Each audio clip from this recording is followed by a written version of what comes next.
are live, guys. How's it going? Good. Yeah, good. I guess you're talking to me now too, right? We are live in the studio. I'm like, with, wait, you can hear us, right? Yeah, no, totally. the one and only Dan Sperry. How's it going, man? It's all right. How are you? Not too bad. Not too bad. Can't complain. Let's get that whiskey going. Oh yeah, what do you want? You guys are drinking ice. Some whistle pig, dude. Right, drinking water over here. Yeah. And you guys missed the whole beginning here, but he said if we were drinking some whiskey, you have some whiskey with us. So Yeah. Might as well.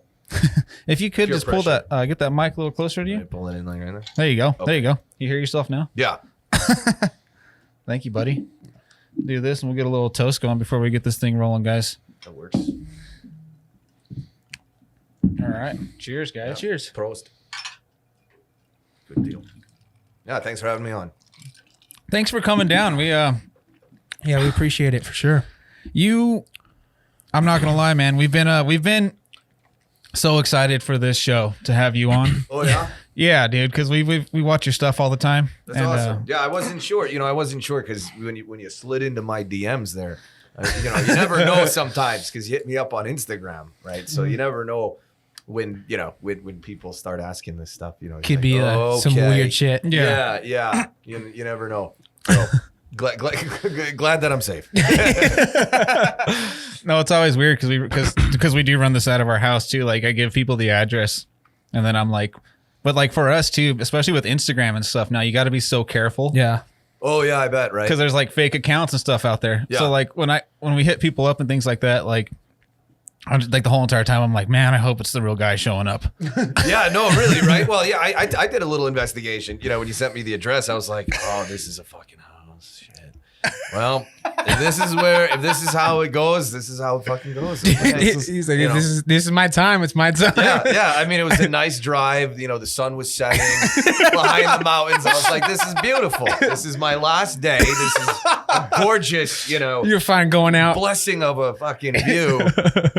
By the grace of God, hopefully, if this shit happens, I see you and not the other dude. And usually like before we start a podcast, we clean up the the cars and everything. So you pull right up front. It looks nice, and then we're running behind. Yeah. And he pulls up behind my truck that got ran into today. Oh, I didn't even notice. I didn't even notice. Okay, we're good. Blend it right in. I was just checking which gun I should bring in with me. Like, oh, this is all right. This is a 380 house. This is that bad. That's yeah. So that's 2020, man. With the like the web, like Instagram websites and all that stuff that you go onto now, you never know who's real or who's fake. Yeah. With all the photoshopping. Oh yeah. And no, I never even really, it's weird. I never really even check those messages that often either because it's usually so much stupid garbage. Yeah. Even with that spam folder. So between the primary folder, the general folder, and the spam folder, I sound old, I feel like when I say this, but I like to think I'm not that old, but it's like, just fucking email me. Like, I don't want to have to check every account's messages, and here I'm saying this and you guys fucking, hit me up in direct messages, whatever, but it worked out. I'm sure you probably get a lot of people fucking messaging you. Yeah, but I mean, a lot of them aren't real either. I don't think they're real. It's those fake accounts. I never really opened the file or the message enough to really read it. Generally speaking, because you can kind of tell most of the time by the name or within that first preview sentence, like, okay, you're not real. Yeah, for sure. like, hey, cutie, want to sex me up tonight? Stay away from those. Right, yeah, and stuff like that, or, whatever. My rich husband is dead and I'm stranded in Kazakhstan or something. Smart move. Well, I appreciate you opening up our message, man. Actually, and that was a total gamble, so I'm glad it worked out. Giving our message a chance. Well, I'm trying to get better about it. So you guys are kind of one of the first. So there you go. Hey guys, I don't mean to start spamming his inbox either. Okay. Yeah, guys. He's got to read all the good messages. Our listeners are like, Yeah, exactly. No, that's Don't turn it into like an OnlyFans kind of inbox or whatever else that stuff is. I don't know. I'm really glad you brought that up, not me this time. Yeah, I only know about that from 90 Day Fiance. That's been like my hobby. Oh, okay. During the OnlyFans? No, the show 90 Day Fiance. Yeah, that's been my only hobby during the pandemic because I realized I didn't have any hobbies when I got off the road. because usually I'm always working or working towards the next gig type thing. Okay. Right? So like having to like sit at home and just clean my guns and mumble to myself or get a hobby, you know. So I started watching this stuff on YouTube, and then it just fascinated me. Just, you know, trash television. Nice, man. Yeah. Nice. I think you watched 90 Day Fiance, right? Yeah. You and your wife? Me and my wife watch that. So your wife don't give you no grief then, huh? She's just on it with you? Does she watch it? Yeah. I know a lot of people that watch it actually. Like it's blowing up. Like I good used to watch shit. Dance Moms back in the day too, because I loved all that garbage, you know. And so in 90 Day Fiance, when I started getting into that and like watching the highlights on YouTube, I was like, oh my God, this looks awful. Like I got to see this. and it's really great. One of my favorite shows. Have you seen have you started watching? You haven't watched Cobra Kai yet? You were telling us right before the show. No, I have not watched it. You gotta watch. Are you a fan of like 80s movies then? Yeah. I mean, I know it's from Karate Kid. Yeah. But I haven't got into it because that's a YouTube show, right? Not anymore. Netflix just picked it Netflix up. got it. Really? Okay. Yeah. See, I don't have a Netflix account. Oh. So. Okay. Yeah. I'll give you my password before you leave. No. I don't subscribe to the Netflix or the Spotify or any of the. You stay off all those that. platforms. So you just hang out on YouTube and find whatever you can find on there. I just watch it on YouTube. You know, Dude, that's it's a good way to be, man. Everything's there, or I rent it on Amazon Prime. You Okay. know, like, Nice. So I've been watching a lot of movies too that I got to catch up on. So the next time I'm on an airplane, I can talk about the movies when I sit next Nice, to man. some idiot, that I have to talk to for 3 hours. So I can be like, that was really good. You should watch that. Get him some excuse me. Like, can you get my friend some headphones? Like, he's about to watch The Lighthouse. So he needs some headphones. So what in your profession then? Is it mainly just you're on the go all the time then?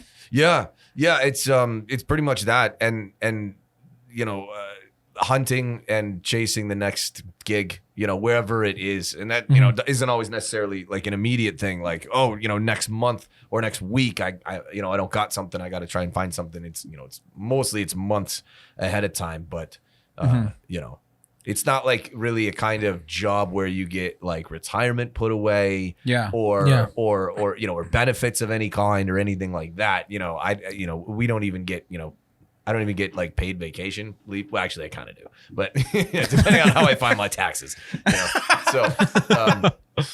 but yeah, all that stuff. So like you're constantly like having to chase, all this other stuff that most people that have a job, kind of comes with the job. We don't really have that in entertainment because you're mostly like an independent contractor essentially. Okay. No, that makes sense. Yeah. And then like when you're not on the road and stuff and you're not hunting or searching for your next gig, are you just do you like make all your own props and stuff, or what do you do? Yeah. I mean, I'll make some things. I have a couple of buddies that are skilled in various forms of making things. Somebody might be better with metal, somebody might be better with wood or electronics or things like that. So depending on what I need, like if I need something to light up red and then strobe green and whatever, make an air horn noise or something, like I got a guy that can wire up all the sound effects or something for that. And if I need whatever, for the most part, so That's pretty cool. yeah. So then do you come up, Works out. I guess I'm nerding out right now on this a little bit. Sorry. So like when you do like your do you come up with the ideas? Are they things that you like Sometimes. read about? Are they just Sometimes like it's kind of a mishmash of everything really. Like sometimes it's a pre-existing thing and it's kind of like it's a pre-existing thing that's been in the realm of magic for years and years and years.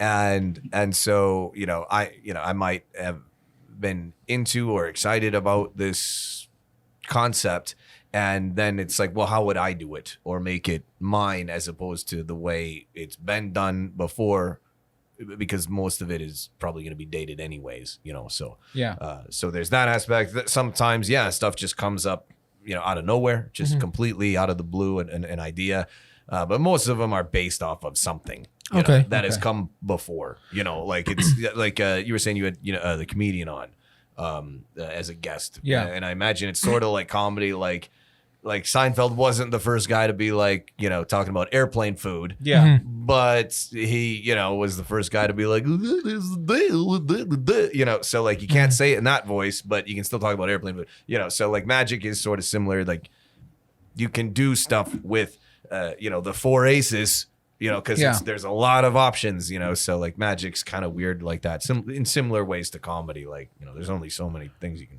talk about. You know? Yeah, exactly. How long have you been like doing magic?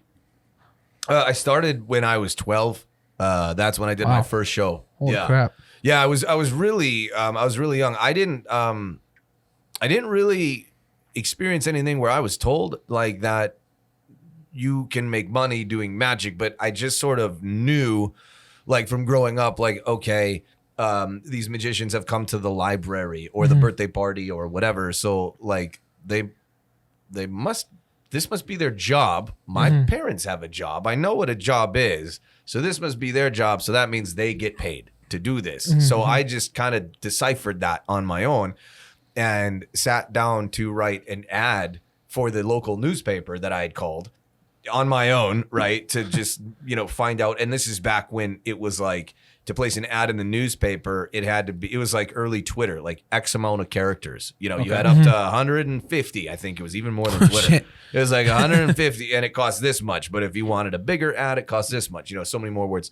And So, you were like, 12. yeah, I was like a little kid calling the newspaper and most likely like tried to change my voice. Like, you know, like, hello. You know, Deep voice. like Kevin McAllister from like Home Alone. I got my talk boy.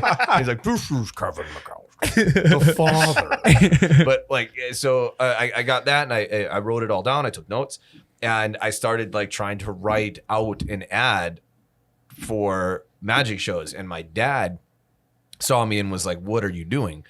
And I, you know, kind of explained it to him and he was like, oh, no, wait, like you're 12. You're not just going to start trying to do like magic shows. Like you clearly didn't think this through. Yeah. You know, like how are you going to get there? How, you know, like A, B, and C, right? And so, and I also had no idea how to put a show together, but there was this dude in the town that I grew up in that would do like Cub Scout events and schools and libraries, the same sort of thing, birthday parties, you know, but he would dress up as a clown and like twist balloons and he would do some magic. So that was as close to a magician as there was. And so I, through my dad, was able to reach out to him to kind of be like, can you kind of show me like what, you know, what's the deal with this, like doing shows and stuff like that. Show you the ropes. Yeah. And so he kind of like hooked me up and there he was kind of getting out of the business too, because he was like an older dude, or getting older, I should say. He wasn't like ancient, you know? but so he was getting out of the business. So he was cool with recommending me for shows that he didn't want to do. Which, like, if anybody that somehow hears this and they were in Minnesota in the mid 90s when this was unfolding, like, I hope that doesn't sound like you were not worthy of Chuckles the Clown, so you had to get Dan Sperry instead. And I apologize that you're suddenly realizing you weren't pretty enough for Chuckles the Clown and you had to get Dan Sperry. So, like, but so again, that was his name, Chuckles the Clown. And so yeah. And so he recommended me for some of these gigs, but these people had called and they wanted a clown, right? And I wasn't a clown, but I had to be a clown to get these gigs to just try to get my feet wet, right? So I had to figure out how, like, to be a clown. Yeah. You know, and At 12. yeah, at 12. And Keep that in mind, everybody. so, yeah. And so, like, you know, it's like the internet, like, you know, I knew the internet was a thing, but I wasn't really into the internet at that point because it was still, you know, it was still new. I knew there were like search engines, but I didn't like it. I was too young. It didn't click that like, oh, I could look up like clown images or clown makeup techniques or whatever. You know, it didn't occur to me. So I just kind of bullshitted it. And I went and I did this show. It was 4 hours of like close-up magic, right? But I grew up in Minnesota, so it was in the middle of summer for like a family picnic. And so it's really humid in Minnesota in the summer. And so with that, like I didn't know how to put on makeup because I'd gotten like a really terrible makeup kit from like a little like crappy corner like costume store. And so like it was all smeared like really terribly, and I didn't really have a clown costume. I just kind of put like clothes together from like a Savers, which is sort of like a Goodwill that we have Yeah. things like that. And then so like I went and I didn't have a clown name and I didn't have a clown voice. I was just like, I'm Dan the Clown. here's some magic tricks. And then I had to learn how to make balloon animals. And so this dude, his name was Peter. He showed me how to make 2 balloon animals. One was a dog, like the wiener dog style with the long body. The other one was a dog like a poodle, which is basically the same fucking thing, just shorter body, right? So it's the same goddamn dog, but like just different body, same moves and all of that, right? So like, so I made these 2, 1.5 technically, if you want to get, pure about it, and balloon animals, and then and close up magic, and I got paid $20 for 4 hours, and I thought I was so goddamn rich. Like by the end of it, fucking amped. Yeah, when I got the check, and I was like, it's a check, and it was, it wasn't a personal check because I'd seen personal checks before. Yeah, it was a business check, like the long, like oversized ones, not like not like Publishers Clearinghouse, but like the extended size check. So it made it that much better. Yeah, it had like foil shit on it and stuff, and I just was like, this is awesome. I am so rich. Like you were in the big leagues. Yeah, I was like, this is great. What can I buy? So that's how it all kind of started, and then eventually, thank God, like not much longer, I only had to do a couple of those like clown bullshit shows. Like, I shouldn't say bullshit. They weren't bullshit. They were very important. But I just hated being a clown. Like I just hated having to be this fucking clown to get these gigs. But so do you like clowns now? Yeah, I mean, I never had a problem with it. Like when Fright Dome was still going and stuff. Like I had worked with the creators of Fright Dome. Closely on other projects and stuff for Fright Dome too, and they always had a big clown scare area, and that was one of my favorite areas was going through because I actually liked how intricate they make the makeup and the prosthetics, like the evil clown look and stuff like that. So yeah, I mean, I don't get the clown. I mean, I get everybody's got weird phobias, right? Yeah. But I never understood the clown thing. That or like the midget thing. Like I don't get the midget. My wife's terrified of clowns. Dude. Oh, really? If you pull up a picture of a clown, she'll meet you down the road. It's pretty bad. Oh, okay. But your parents were big supporters of you then doing this. Yeah. I mean, in the beginning, yeah. And then as I got older, and I think as it became apparent that it wasn't a phase. Yeah. And as I got older, like getting into my teens and being able to charge more money. This might sound like kind of shallow of them, but it's not meant to be shallow. But it's just like I think as they saw that I could make pretty good money doing this. And be busy and kind of get this reputation around the kind of north central Minnesota area as a guy to do magic shows for people's events. They started getting it, but then as I was getting towards the end of high school, I think they both kind of thought like, all right, it might be a cool hobby or it could be something to have on the side, but I'll figure out something and I'll have a career doing something else.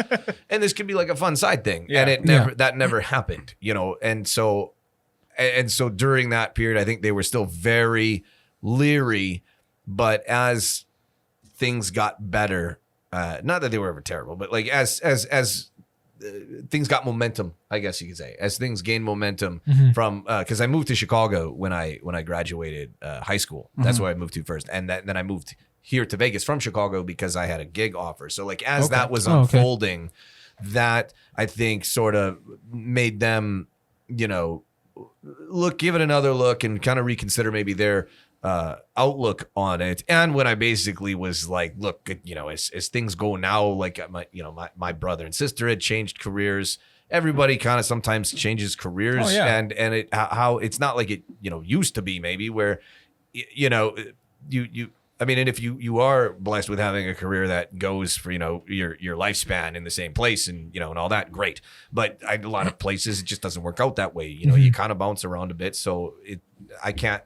I said I can't see magic or entertainment being so drastically unstable, than a regular job, at this point, Yeah, so. No, definitely. Yeah. So like what, was there anybody like that inspired you, like when you were younger, to do magic or? Yeah. Like, I saw legends? Copperfield, right, when I was younger. So like getting back to like that stuff too, like growing up in Minnesota and whatever, like I'd said. So, like I'd seen magicians like at a school assembly, library, birthday, I'd seen magicians probably even seen clowns, same clown that I probably, hit up. I'd seen him at birthdays and stuff. So I'd seen magic, but all I knew about magic was that level. I didn't know like magicians went into theaters, and I didn't know magicians had big theatrical things and whatever. How right? big it was. Yeah. So like I was really young, and I didn't know who Copperfield was either. So it was just like, hey, we're going to go see this magician, David Copperfield. Cool.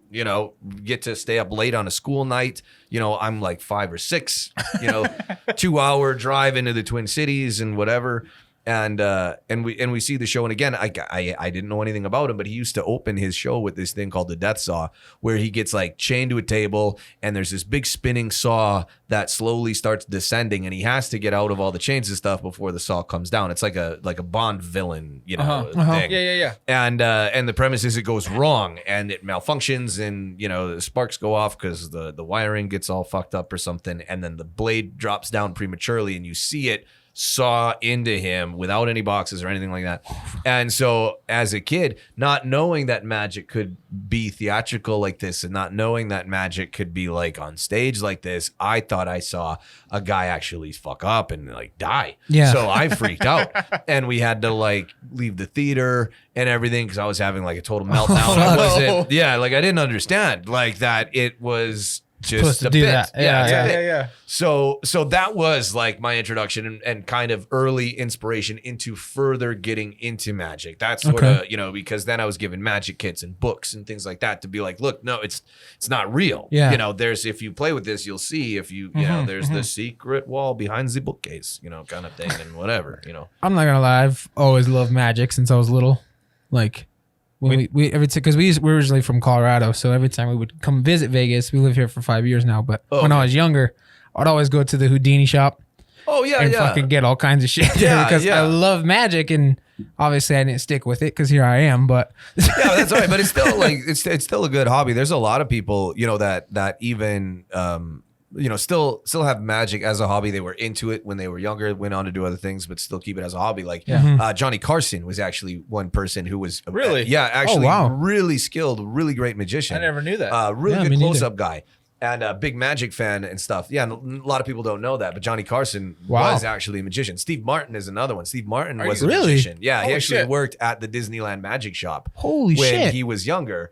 And it's sort of like how you said you would go to Houdini's, in some of these, casinos and stuff. Well, Steve, and see those shops. Steve Martin worked at the Disneyland Magic Shop doing basically that same thing. That's dude, cool. they're like the nuts. Marsha Brodeen deck, where and now they're all the 2 of spades, and now it's all this, and like showing, and that's cool. Like picture, Steve Martin was doing that. There's a lot of guys that have that sort of history in magic that have now gone on. Arsenio Hall was another one. He had actually won awards back in the day. Arsenio Hall, yeah. So, a lot of these guys go on to do other things or other forms of entertainment. I forget, I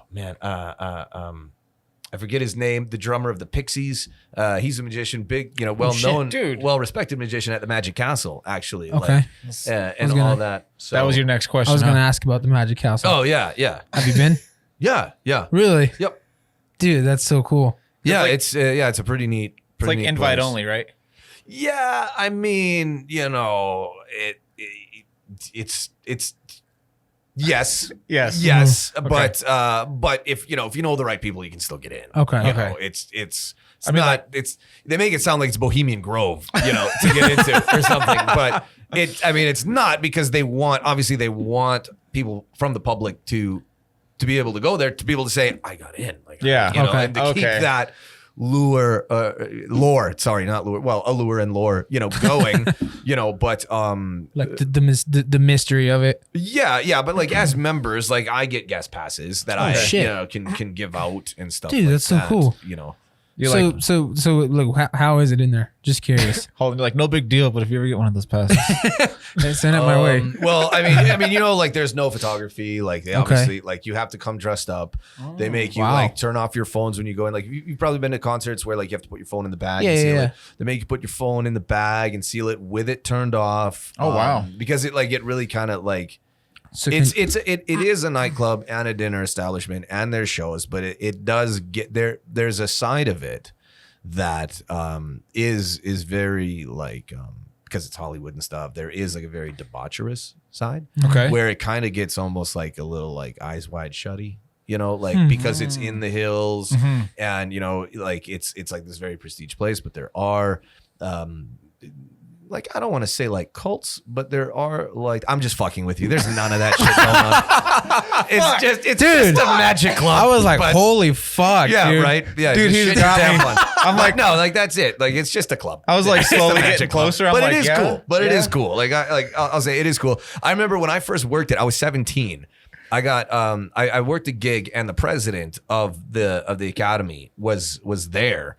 And invited me. So at 17, I was too young, so you have to be 21 Okay. to get in. Okay. Like, so, but he was like, nah, like you, like we make these special, you know, the exceptions once in a while, Yeah, and yeah. you know, we want you to come do it. So I was like, oh fuck, hell yeah, you know, 17, I get to go to like LA by myself, like get put up in a hotel in LA I mean, I had some friends that were older, you know, in the industry that were like, you know, hooking me up and helping, you know, picking me up from the airport, getting me settled and stuff. So like that was good. But I remember like, you know, 17 by myself in Hollywood, like just walking around, just getting into all kinds of shit, going down to Melrose. I remember I met Heidi Fleiss and she was my first guest I've ever had at the castle. And I had to go to the front desk and, you know, because you have to report however many guests you have each night so that they can prepare accordingly. Right.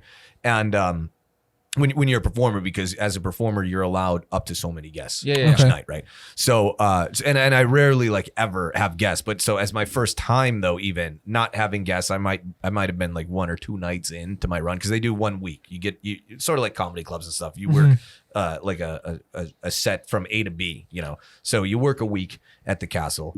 And so I might have been like a couple nights in and, you know, no guests. And then finally I had to go up and report, you know, I have a guest tonight. You know, okay, name. I was like, yeah, Heidi Fleiss +2. And they were like, are you fucking serious? You know, like you're 17 and you just showed up from Minnesota and like your first guest is Heidi Fleiss. I was like, yeah, I just met her. Like she's actually really nice. Hey, I was like a piece of shit. I don't know who Heidi Fleiss is. Oh, she was like the really famous Hollywood madam that was like basically, you know, like the female version of a pimp that was like getting girls for all like the high end celebrities and stuff. Like there's all kinds of like documentaries about her. I think I've heard about that stuff. Yeah. Oh yeah. Oh yeah. She was a wheeler and a dealer. You know, I'm gonna have to put this on my list of things Was she to cool? research. yeah, she was super cool. Like really like super cool. I mean, you know, obviously she's had an interesting life, but all that being said, she was like way cool. Yeah, just I didn't realize it was her at first, and it clicked during our conversation because like I was like just like all punked out and shit, and I had a chain with, you know, a little padlock on it, right?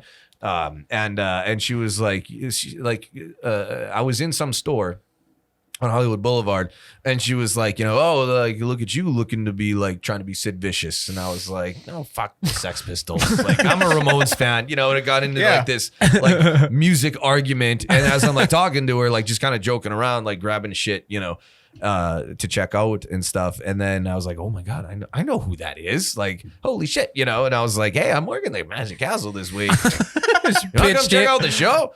You know, because I'm like, holy shit, I'm just realizing who you are, you know? And like, and yeah, she was super cool. And she's like, you know, I've been meaning to bring my brother there, you know? And so she came, and it was during that run too. My mom came out because her sister, my aunt, used to live in LA. Okay. And so, so my mom flew out, and she, you know, to like, you know, try and be supportive and stuff. And you know, you were asking earlier, like, you know, what were your parents, you know, thoughts and what have you. And my mom sat next to Judge Judy in the audience at the castle the night dude, she no came. way. Yeah, the night she came to see me. So like that's when she kind of like admitted, like, all right, this is kind of okay. You know, I got to sit next to Judge Judy. That's badass. You know, like Holy this shit. is all right. He She's can like- do his magic tricks. It's She's cool. like, I've already seen him do that, but I got to sit next to Judge Judy. So right. Yeah, totally. Yeah. That's badass, dude. it's kind of, because at some point in time, your parents aren't really impressed with what you're doing anymore. right. Yeah. They start to really question, Yeah. you know, Yeah. like, you They're know. like, yeah, you should have seen when he was learning that. Yeah. Or like my mom, like she's really super cool, but like she's always been like never really one when it comes to magic. Cause you can't necessarily, like with magic, especially, you can't have criticism that's like pampering to you. Like Yeah. you can't have like I remember like when I was younger, when I had people helping me, they always said never ask your parents for their opinion or to critique, because majority of the time, because you're their kid, they don't want to hurt your feelings. They're gonna sugarcoat it. Yeah. But my mom was the exact opposite. Like even to this day, Yeah. yeah, like even to this day, I went and visited my mom, and I was working on something new, and it was based off of something I used to do. So I was practicing it, you know, as I was just chilling out in like the living room, you know, whatever. And I was like, yeah, this is kind of weird, like, you know, hanging out like back when I used to do it as a kid. Like I'm practicing in the living room, right? And she was like, yeah, I remember I used to do that a lot better. You know, or something like, oh, fuck you. All right. I'm practicing. It's not stage ready. When I first started playing guitar, it was like the first like 6 months went by, and like my mom sat me down and she's like, I don't think you're going to get it. Really? She's like, you want lessons? What do you need? Yeah. We can tell you're passionate. You've been tuning about that this. fucking thing for 6 months. Like, are you going to start learning to play it? She's like, I've been doing my research, and you're supposed to be able to play Smoke in the Water like 4 months ago. Right? Yeah. Yeah. Yeah. So we had that same, you know, Yeah. but it pushes you, man. It really does. 'Cause yeah. Yeah. It's good. I don't believe in 12th place ribbons. So No, yeah, no, me neither. No. that's what happened with our fucking generation now, in my opinion. Yeah, So kids don't have that now. Yeah, no, yeah, exactly. Yeah, it's that's a good point. Yeah. I'd have to and then agree. I gotta ask. So the was it because of your first show that like this whole shock thing, the shock illusions? So where did that come from? Yeah. Oh yeah, so Where that did the dark side of it come from? I mean, I'd always really been into like horror movies. Like my Okay. dad was into like the Universal Studios monsters when he was young. And so when I was a kid, like my dad would always like decorate like as best as he could, you know, decorate the yard for Halloween. Like most of the time it's like, you know, strobe light and black leaf bags duct tape to the fucking garage door, you know, but like it was still cool. You know, he would decorate you know, he made like a walk through haunted house in the backyard one year, you know, so like we were like my dad and I were like into Halloween when I was younger. Like I said, the Universal Studios monsters, he was, you know, getting me into watching like Frankenstein and Wolfman Nice. and all that stuff. So I was into that, you know, young when I was younger. And then, you know, as I got older, discovering like horror movies and stuff. And then, you know, being a preteen, I remember I had my PlayStation. I pawned my PlayStation to get a video camera. You know, and this is like an old, like, like it was so old. It wasn't even like DV tape. It was like high 8 tape, you know, of like this, you know, video camera from the pawn shop. And so I picked it up and I got it because I was like, well, I could use this. I'm going to get rid of my PlayStation because I could use the video camera to like record and watch playbacks of me practicing magic. But also, like I was saying, you know, being preteens, my friends and I were getting into horror movies, you know, watching like Friday the 13th and Halloween and, you know, all the old like classic 80s slasher stuff too. And so as kids, we started writing our own horror movies. My buddy, who now does like what's it called, reviews or just like, you know, coverage. I don't know. He creates content, I guess. I don't know what his exact title is, but he does stuff for like What Culture Wrestling now, because we used to be into wrestling when we were younger. Okay. You know, and so he writes stuff for that and whatnot. And but he wrote the stories. I did the makeup. And then we would take my little video camera and we'd film these, you know, backyard, you know, 10-minute, you know, little horror movie stories. You know, but it took us all goddamn day to film a 10-minute, you know, segment. And so all that leading up to like behind the scenes influences outside of magic. So that when I started getting older, about 14, 15, I started letting it start to trickle in. Those other outside influences started trickling in. And sort of like the last moment was when I was younger. I remember watching Reservoir Dogs with my uncle. My uncle had like rented it or something, and we were at my grandparents' house for some family thing. My uncle put on Reservoir Dogs, and I was like maybe again like about 12, I'd say. And there's the scene where Michael Madsen cuts off the police officer's ear, you know, to steal his wheel, starts dancing around. And I remember watching it and just being like, holy shit, like this is like intense, but I like it. Like this is cool, you know.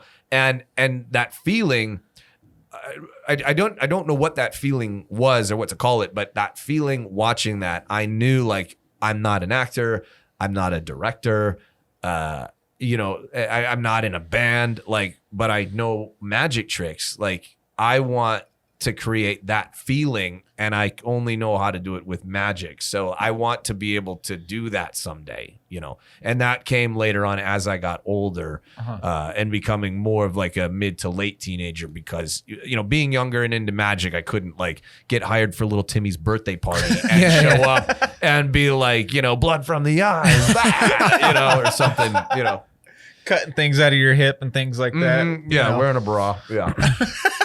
Yeah, I watched your where you bleed from the eyes, and that's pretty. Yeah. That's pretty intense. From the America's Got Talent bit that I did there. Yeah. That's pretty intense. Yeah. It's not comfortable. How was it being on America's Got Talent? Man, it was interesting. I was totally lost, really. Like, that was one of. I'd like to think that I'd had a couple1milestones before then, but that was like the biggest thing that I'd done ever at that point. And so I didn't really know what I was doing. And they'd been, kind of trying to reach out to me and whatnot for a while. And so they got to me through YouTube, because they were going to do this YouTube competition. So they reached out to you. Yeah. Because they were going to do this YouTube competition thing where they submit videos, they publish videos on the America's Got Talent YouTube page that they've found across YouTube and across the internet, right? Okay. And then you got to vote, and there was a special episode that was the YouTube competition, and if you were one of the top 4 people or something from that YouTube competition that won or got voted through, you immediately and automatically go into the semifinals. So I saw that as an opportunity to go, well, Jesus, thank God this exists, because I wouldn't want to have to go through the whole audition process, because it was a nightmare. I had friends that had done it, guys here in town that, like Nathan Burton had done it, some other, magicians and acts in town had done it before I did. And I saw what they went through, and it just did not look fun. Like, it didn't look, and America's Got Talent was pretty big, but it wasn't as big as it is now, but it was still. What was that, like 07? No, this is 2010. 2010? Yeah. Okay, so it was a little bit later. Okay. Yeah, so it was actually just a little over 10 years ago now. But it was, it was still pretty, it was big, but it wasn't as big as it is now, right? Like, they weren't necessarily making all the views and much like they were at right now. Yeah, because in the beginning it was kind of a cluster, but yeah. And so I was kind of like, well, this is a good TV opportunity. Maybe I should just take it, and if I can avoid all the other nonsense, the better, because I didn't see it as worth it. Yeah. So it worked out, and it blew up. It was great in the beginning, initially with that YouTube step. Then when it came to having to go to the live aspects of it, because of going that far in the contest. That was back when they were also doing a tour. I don't know if you guys remember, but America's Got Talent used to do like an America's Got Talent live tour where it's like all the, top acts of the, season or something. But they did that. It was never that big of a success, from what I understand. I was never on it, obviously, because I didn't want to sign the papers, right? Because my unfortunate thing was that, the season ends right at the beginning of fall. Right. So that's right before like Halloween season, which is always like my Christmas. Like, I'm always like, historically, I've always been super busy around Halloween. Yeah. And what they were offering. So if I agreed to do it and I agreed to go through, that means I would get a spot on this tour. Okay. And they're only bringing people on this tour that go through. So if I say no to the tour, I'm like basically bowing out. Oh, wow. Which I said, that's fine. I don't want to do it because I had all these other gigs lined up even before America's Got Talent, that I didn't want to cancel because I would already be making more money for those than I would have made on the America's Got Talent tour. But then at the same time, it's like, well, there's this exposure, but I've done it's sort of like and I don't mean to laugh at it, but it is kind of funny when like, you get approached by, or I don't know about a lot of people, but I've in the past gotten approached oftentimes by a lot of like nonprofit organizations that are like, hey, we're doing this event and, we'd love to have you, but we can't pay you, but it'll be great exposure. Yeah. And it's like, well, no, because you say you're going to have a sound system and a stage, are you not paying them? You know, like somebody's getting fucking paid around you're here. paying somebody You know, somewhere. Yeah. And like I'm not saying like I don't do like charity stuff. I do, but it's always stuff that like I'm, you know, more connected to. You know, like, interested in. Yeah. And so like, so that being said, like I always make that clear when I get approached by, you know, these nonprofit type things, but that's a very common thing to say, like, you know, we can't pay you, but it's going to be a great excuse. Other tours I've been on offered like, you know, it's no, it's not what you, and it's not like I'm asking for $1 million in a private jet. Yeah, you know, yeah. Exactly. And a mound of cocaine, but like, you know, and NDAs for everybody, but like, so like, but you know, it was like Mayor's Got Talent. We're like, you know, but you know, yeah, we understand you can't do it, but think of the exposure, and it's like, no, fuck you, fuck you and your exposure, like, because you only push the people you want to push, and those are basically your grand prize winner, and your runner up. And even by the time that tour happens, you don't even like him anymore because you're already starting on the next season. Yeah, so exactly. Fuck off, you know. So it was like that. It got to be, you know, like really hairy about it, and it wasn't that I was trying to like insult him because I wasn't, but I might have come off like insulting, I guess, because I said like, look, like this is what I've been doing again since I was like 12, and and maybe in hindsight I should have done it because maybe things would have ended up different, but I'm quite fine with my life, so I don't give a shit. But like, you know, it was just kind of like maybe my attitude came off wrong. I didn't mean it to, but you know, maybe that got them to, you know, want to fuck with me a little bit. I don't know, you know, for sure. So that's why that was your last time with them, huh? Yeah. I mean, I came back later. As like a special guest. Yeah. You know, in special later guest shows. seasons. Yeah, twice. So I mean, and that was fine. At that point, that was fine. It was like, you know, water under the bridge. Like we didn't, you know, we didn't exchange those emails. They never happened. Whatever. That's great, man. I've always like because you see that stuff all the time, and then it's kind of cool to see. Like it's, I guess, hearing the backside of it, of hearing that they actually contacted you to come on the show. And this isn't like anything against you guys, like, but like I'm still surprised, and I guess it's sort of like being in the Matrix. Like, you know, once you cross over, you can't really go back. So I can't. My brain doesn't work that way.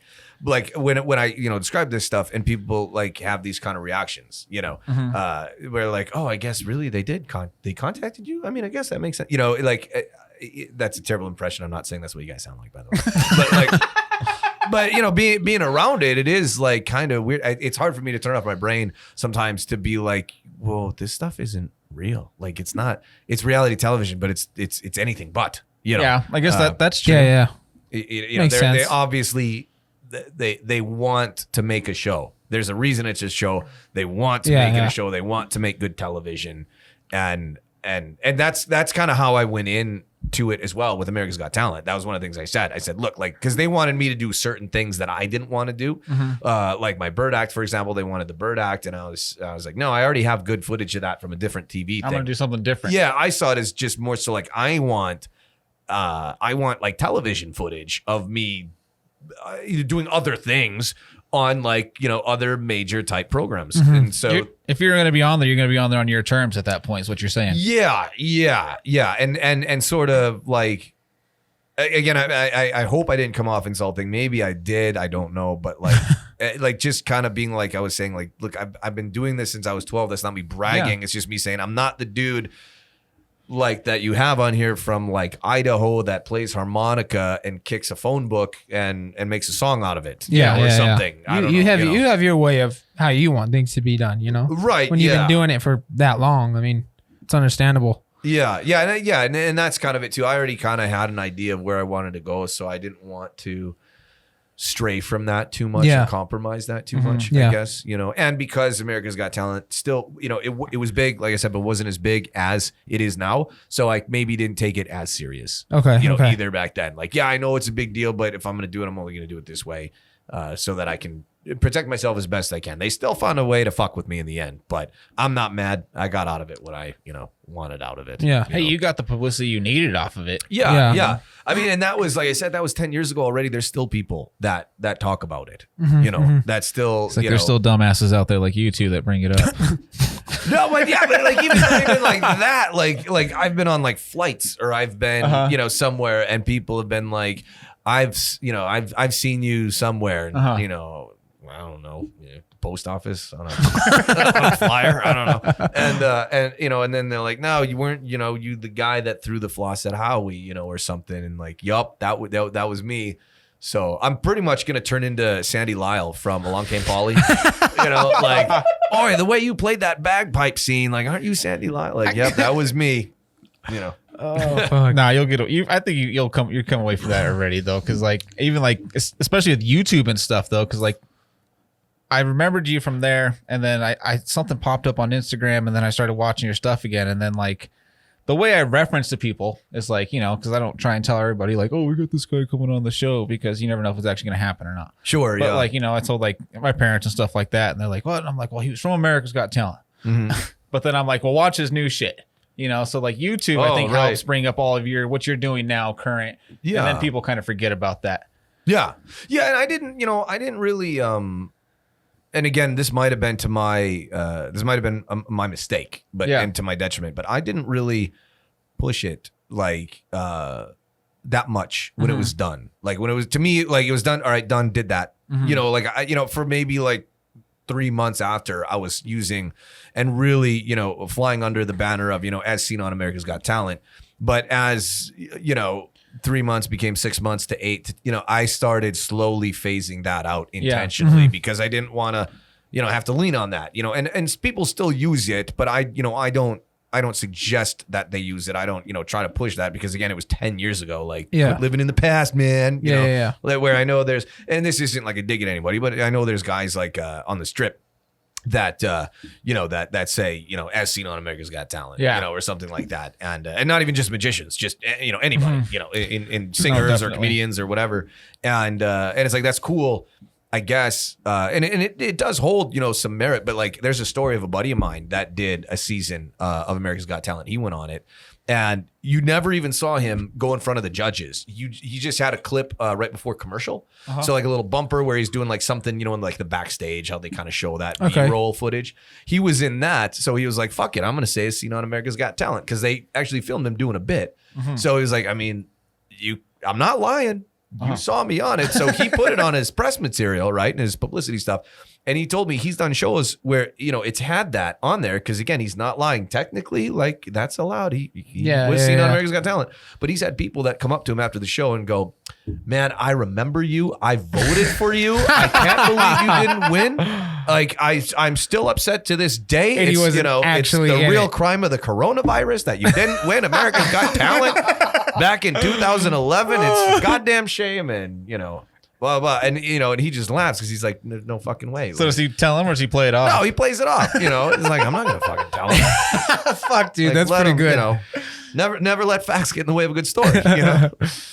but that just shows you, like, how much people really fucking pay attention to this shit. They don't know what's going on. But that's awesome, man. Like you said, you didn't push that. Like, you know what I mean? You didn't use that to get, you know, more publicity and everything like that. Yeah. I mean, I used it to a degree, but I didn't want to lean on it. Yeah. I mean, you put your own ads in the newspaper at 12 years old. I mean, I think you're a little I don't think right. Yeah. Just saying, like, off of already what I've heard from your life. I mean, I wouldn't at that point in time. I think you're a little bit more above that, but yeah, I was just kind of like a what now? Like, all right, that's over. And that's cool, man. Because I feel like probably like a lot of people, majority of people that would go on something like that live off the coattails of that, and that would probably really make them die out really fast. You end up like Han Solo.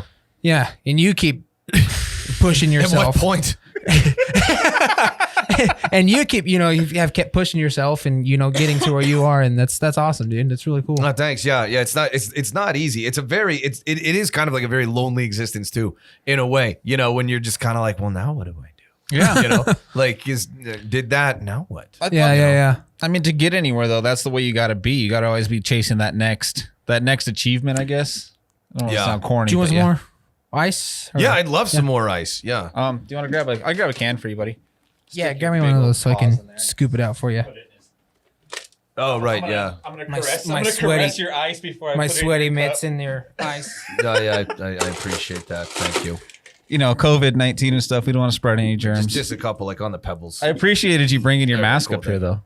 Yeah, you never know. I don't know. You never know. We're not sure we're supposed to do with our fucking hands right now. Exactly. No, that's just it. I have a mask that I wear sometimes that says "Media is the virus" on it. Oh, there you go. And I posted. I went and visited Area 15 because it just opened, right? Okay. And I got. what is that? Yeah. I mean, Sorry, I'm gonna ask. What is that? It's I don't know. It's not a mall, Okay. but that's the closest thing I can try to describe. wait, It's what? A mall. Really? So they sell stuff? Yeah. There's gonna be retail. I think there is actually some retail open. It's just weird. It's like if if Burning Man or EDC and then Container Park and Don't they do like DJ sets there or some shit? Or they might. There wasn't when I was there. There was a big Monday Night Football thing there when I was there. I wasn't watching. That just happened to be there. There's stores in there? Yeah. Like what kind of stores? Normal stores or like No, it's all like really unique, bizarre specialty stores or specialty like restaurants and bars. Like there's gonna be an axe throwing bar in there. What?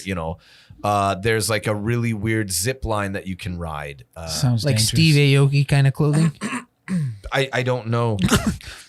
You like walk in, there's like this pile of something sitting there, and it's like $25,000.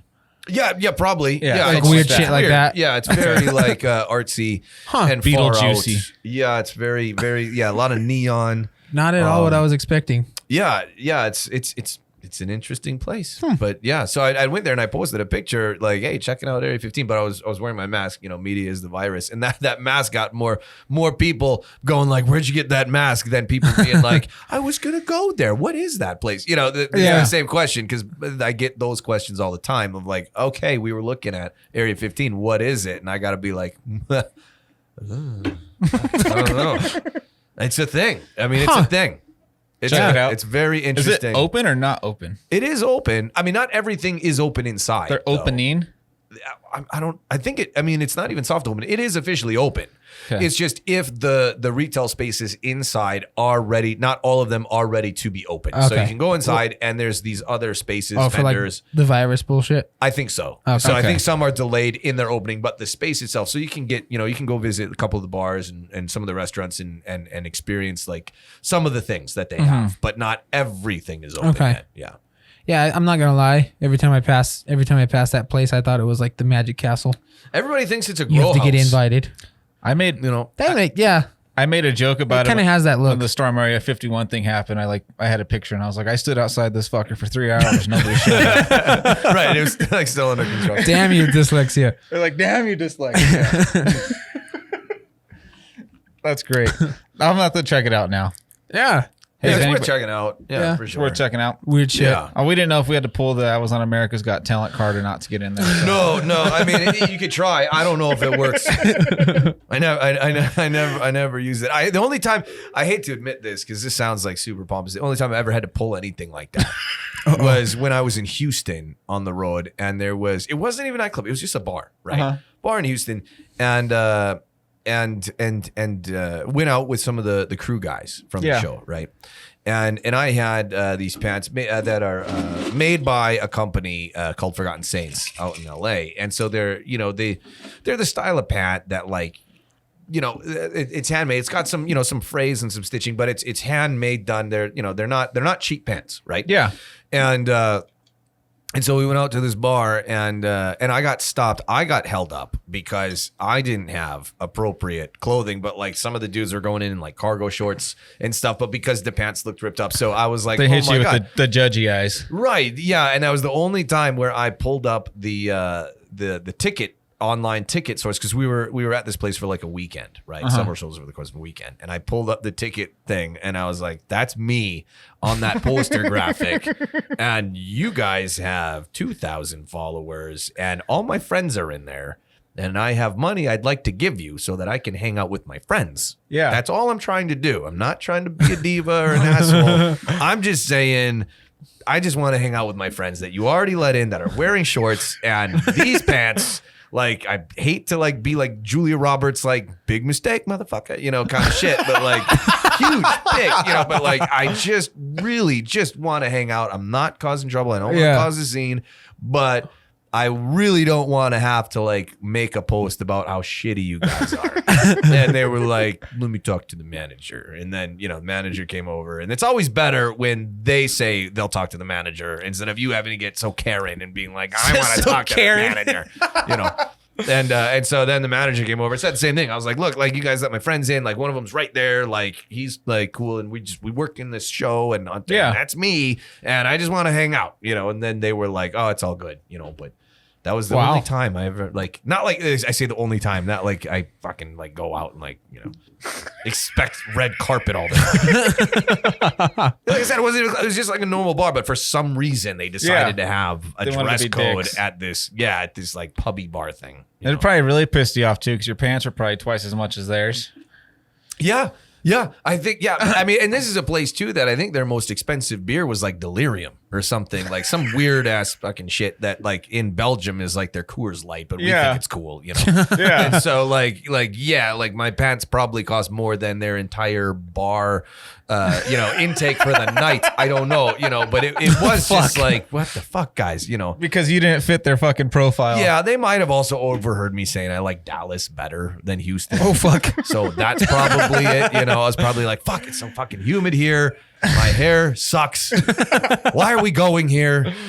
That's what it was. I might have been a little You sounded loud. like Very a diva eavesdropping. in line. Yeah, that might have been it. I might have been a little loud by accident, just being like, fuck, I hate Houston. I don't hate Houston, but it's just, that's too boring. That's a real I thing like though, Dallas man, better. because like the way we used to look, I mean, you wouldn't guess it now, but we had, when our band first started, we were as glam got. I had big hair and wore makeup, and I had, wore Right. 3 belts and had all my bracelets and stuff. And then the older I got, I grew out of it. But man, I remember, especially growing up in a small town like we did, it was in not Colorado? okay.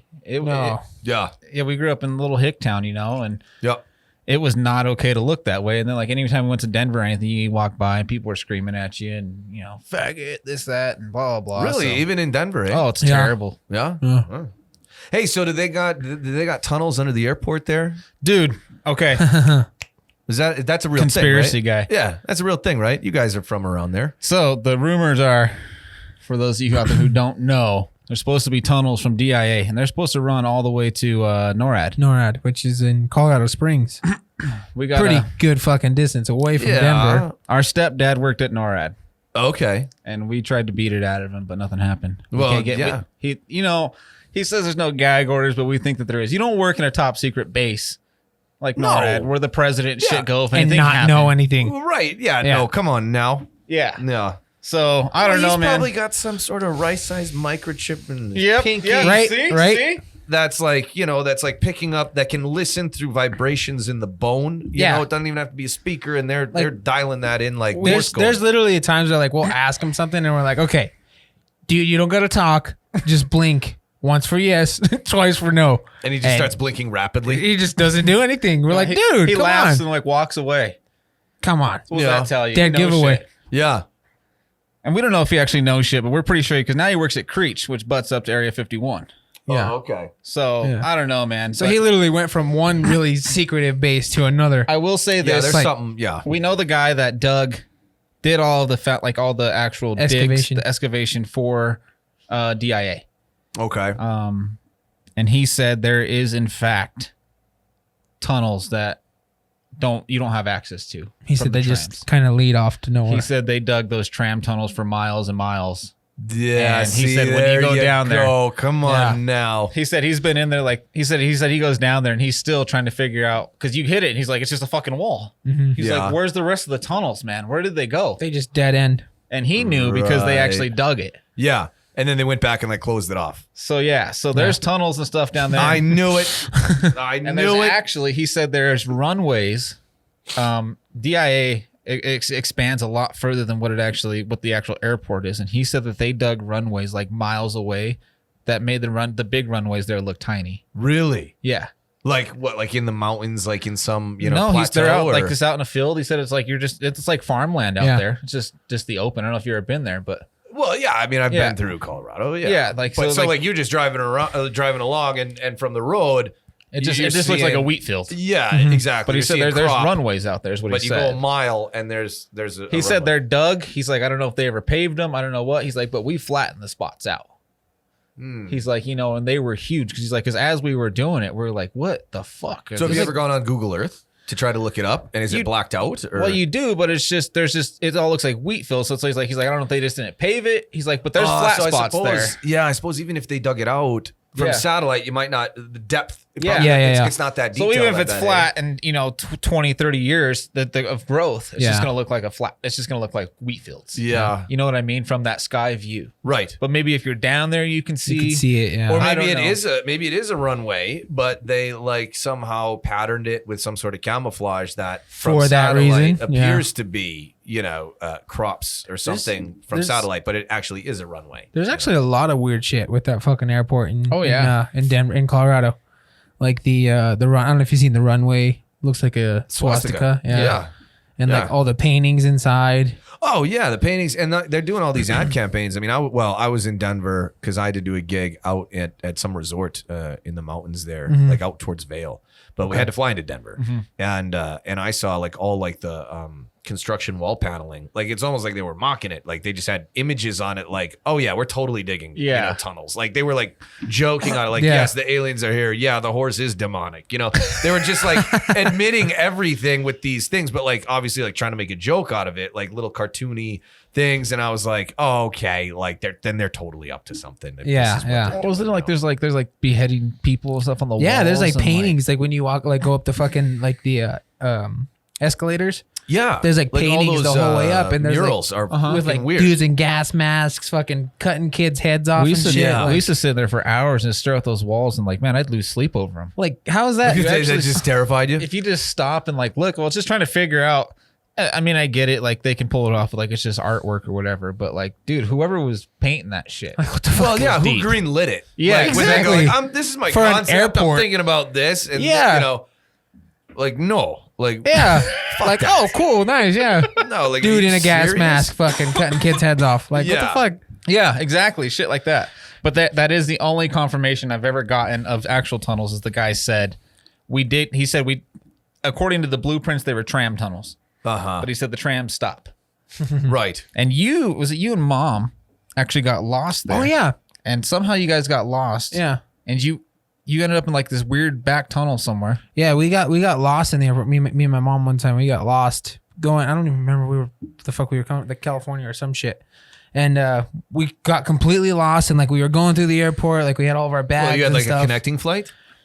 It was when we lived there. So right. We were coming back home. Sure. And then we got there and like we got off our flight and we got on a tram. And it was already kind of like weird because nobody was on the tram. And we were like, what the fuck's going on here? And then like we get off the tram and like we're walking and she's like, something's like doesn't look right. Like this doesn't look like the airport. And I'm like, no, it doesn't. Like so it looked like the airport, almost like Ghost Town Airport or something. There was nobody there.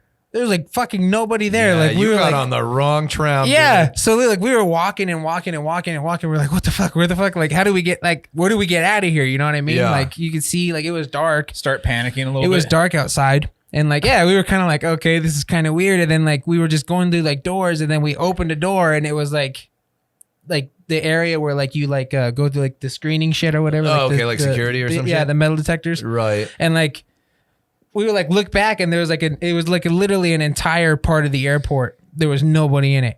You guys were like, that's weird. What's that?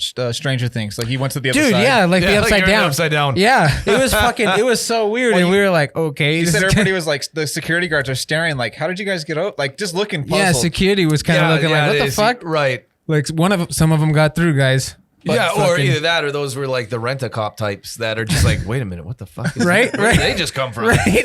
But it was super weird, dude. Colorado, we experienced a lot of weird. If you're into aliens and stuff like that. Oh, hell yeah, dude. So, dude, we lived about an hour and 15 minutes southeast of Denver, out in the middle of nowhere. It's out in the sticks. So I got friends in Castle Rock. So like, so we were 30 minutes from Castle Rock. I guess like towards Lyman pretty much, right? Okay, so further, 30 minutes further out from the city than Castle Rock. Yeah, so like here's Castle Rock, Colorado Springs. Like we were like out here. Okay, got you. So we were right across the Black Forest. And I guess the hook where we were, the ridge, we were on 15 acres. And the ridge from where we were, they called that, was it like the intergalactic highway? Intergalactic highway, yeah. Or something like that. And dude, we would see shit out there that would just blow your mind. Seen some weird fucking shit, man. Like only at night or in the daylight as well? Like all the time. We were sitting there eating breakfast one day, and like remember that silver fucking looked like a silver bullet almost flying across the tree line, just slow, just cruising. Mm-hmm. And me and him both looked at each other like, "Do you fucking see that?" And we looked back, and it was gone. Really? Yeah. Wow. All right. We lived in a how big was the house? Right around 7,000 square 7,000 Holy square foot house, all open ceilings, fucking high ass ceilings. Mm-hmm. And I was eating breakfast one morning, and I was young at the time. I was It happened probably in the mornings a lot. I was like 9, 10 probably, and like I was just eating breakfast, eating cereal. Yeah. And then I remember I was just doing my thing, and then like on each side of our house, it was glass windows, so like you could literally see out, like clear through our house, like from one side of it. Right. And I was just eating breakfast, and then like the most massive like circular shadow came over each side of the house, like something outside, almost like Independence above the Day house was like blocking out the sun. Yes, or yes, something. yes. And or like a big cloud, but obviously probably moving faster than a cloud as it eclipses. So like it literally like came over, and I was like, I like stopped, and I like looked outside, like, wait a minute, that's not normal. Yeah. And then I was like kind of like froze for a minute. And then as I like got up to run to like my parents' room to tell them, it just went It was away. already It was gone. And it wasn't, you could see like, you could see like the cloud shift past the sun. You know what I mean? It wasn't that. Like it was right It was probably above. darker, right? Yeah, like it was like cast a darker shadow than a cloud. Exactly. Where it just gets a little cloudy or overcast style. This is Exactly. actually like a dark cloud. yeah. So there was that, and then we've seen Crazy footprints. What? Yeah. How many toes? I had 3. Not even kidding. And they Like were, that? Like it was shaped like this? It was shaped like this. So and like they were, two prongs in front, and like a little thing in the back. So we had a motocross track on our property because we rode dirt bikes. We were on 15 acres. And he came in from playing one time, and like he kind of looked like he had just seen something. I was probably like what, 8, 9? 8 or 9, Yeah. And he came in and he's like, "Hey, can I show you something?" And I'm like, "Yeah, dude. Like, I don't want to go play Army Men with you, man. You know, kind of thing like that." And he takes me out to my motocross track, and what it was, because it was fresh dirt on the track, Right. Yeah. So like we ride, it's like a, what do they call that? Like soot, whatever. Yeah. It's really soft powder. Yeah. And he's like, "Check this out." And I go out there, and it's probably about that big. Yeah. Oh, for real? Yeah. And it was in this formation. And it was, But like probably about a 16-inch. it was a pretty big spread. Pretty yes. good size, yeah. Big spread. How yes. deep? How deep would you say They it weren't super. They were deep enough that it left a mark. Left an imprint Yeah, in the, like in it the looks dirt. like a half inch? It almost, so it was so bad that I I'd thought say that half inch probably. Okay. I thought he was fucking with me. I thought that he was like drew something in the yeah, Making I thought he designs. was sticking his Yeah. foot. But then you could see the actual like the sole, like the arch in the foot. Yeah. Right. You can see it wasn't carved because it didn't have almost like that Yes. wake buildup. Exactly. It was pushed. Yes. So I told him, I'm like, "Dude, whatever." I'm like, "Stop, dude. Like, that's pretty cool, whatever." And he's like, "No, seriously. Like, I just found this." And you can see where he was walking around it, Uh-huh. like and trying to figure out what the fuck it was. We're there as well. So yeah. I like look, and I'm like, "Yeah, whatever." And it was probably about every 6 feet, 5 to 6 feet. We found a second one. The other foot, the other side. And then we found a third one. And So it was that walking means the stride. Was big. huge. But with that kind of stride and let's say like a half-inch depth, for something that big, that's not a lot of weight. Yeah. Yeah. That's what was weird. I That's told what him, was I don't really know. fucking weird. I couldn't figure out. I still think he's fucked with me. No, I'm just kidding. No, so I found them, and it was a big stride. They were both. I only found 3 of them though. I couldn't find any more. And So they were that's- walking from our house, like I don't know. It was Away. almost like away from your away house. from our it house. was almost like when you run, you don't put a huge footprint because you're kind of got that momentum going. It Sure. almost looked like it Skipped it a little bit. Like was like yeah. Oh, almost did. Maybe it did a lunge. Or like, Possibly. yeah. You know. Yeah, like it was something weird. There was something weird going on, but after I saw like the second one and then I found the third one and then I was like, hair in the back of your neck and your arm stands up and you're like, something's going on here, Yeah. man. And it was coming straight from, there was about 30-foot ceilings in our living room and it was all glass. Just straight up the prows. Glass. Right. So whatever it was coming exactly from where those glass windows were. Like it might have been watching. Like it looked in. Yeah. yeah. Or something like that.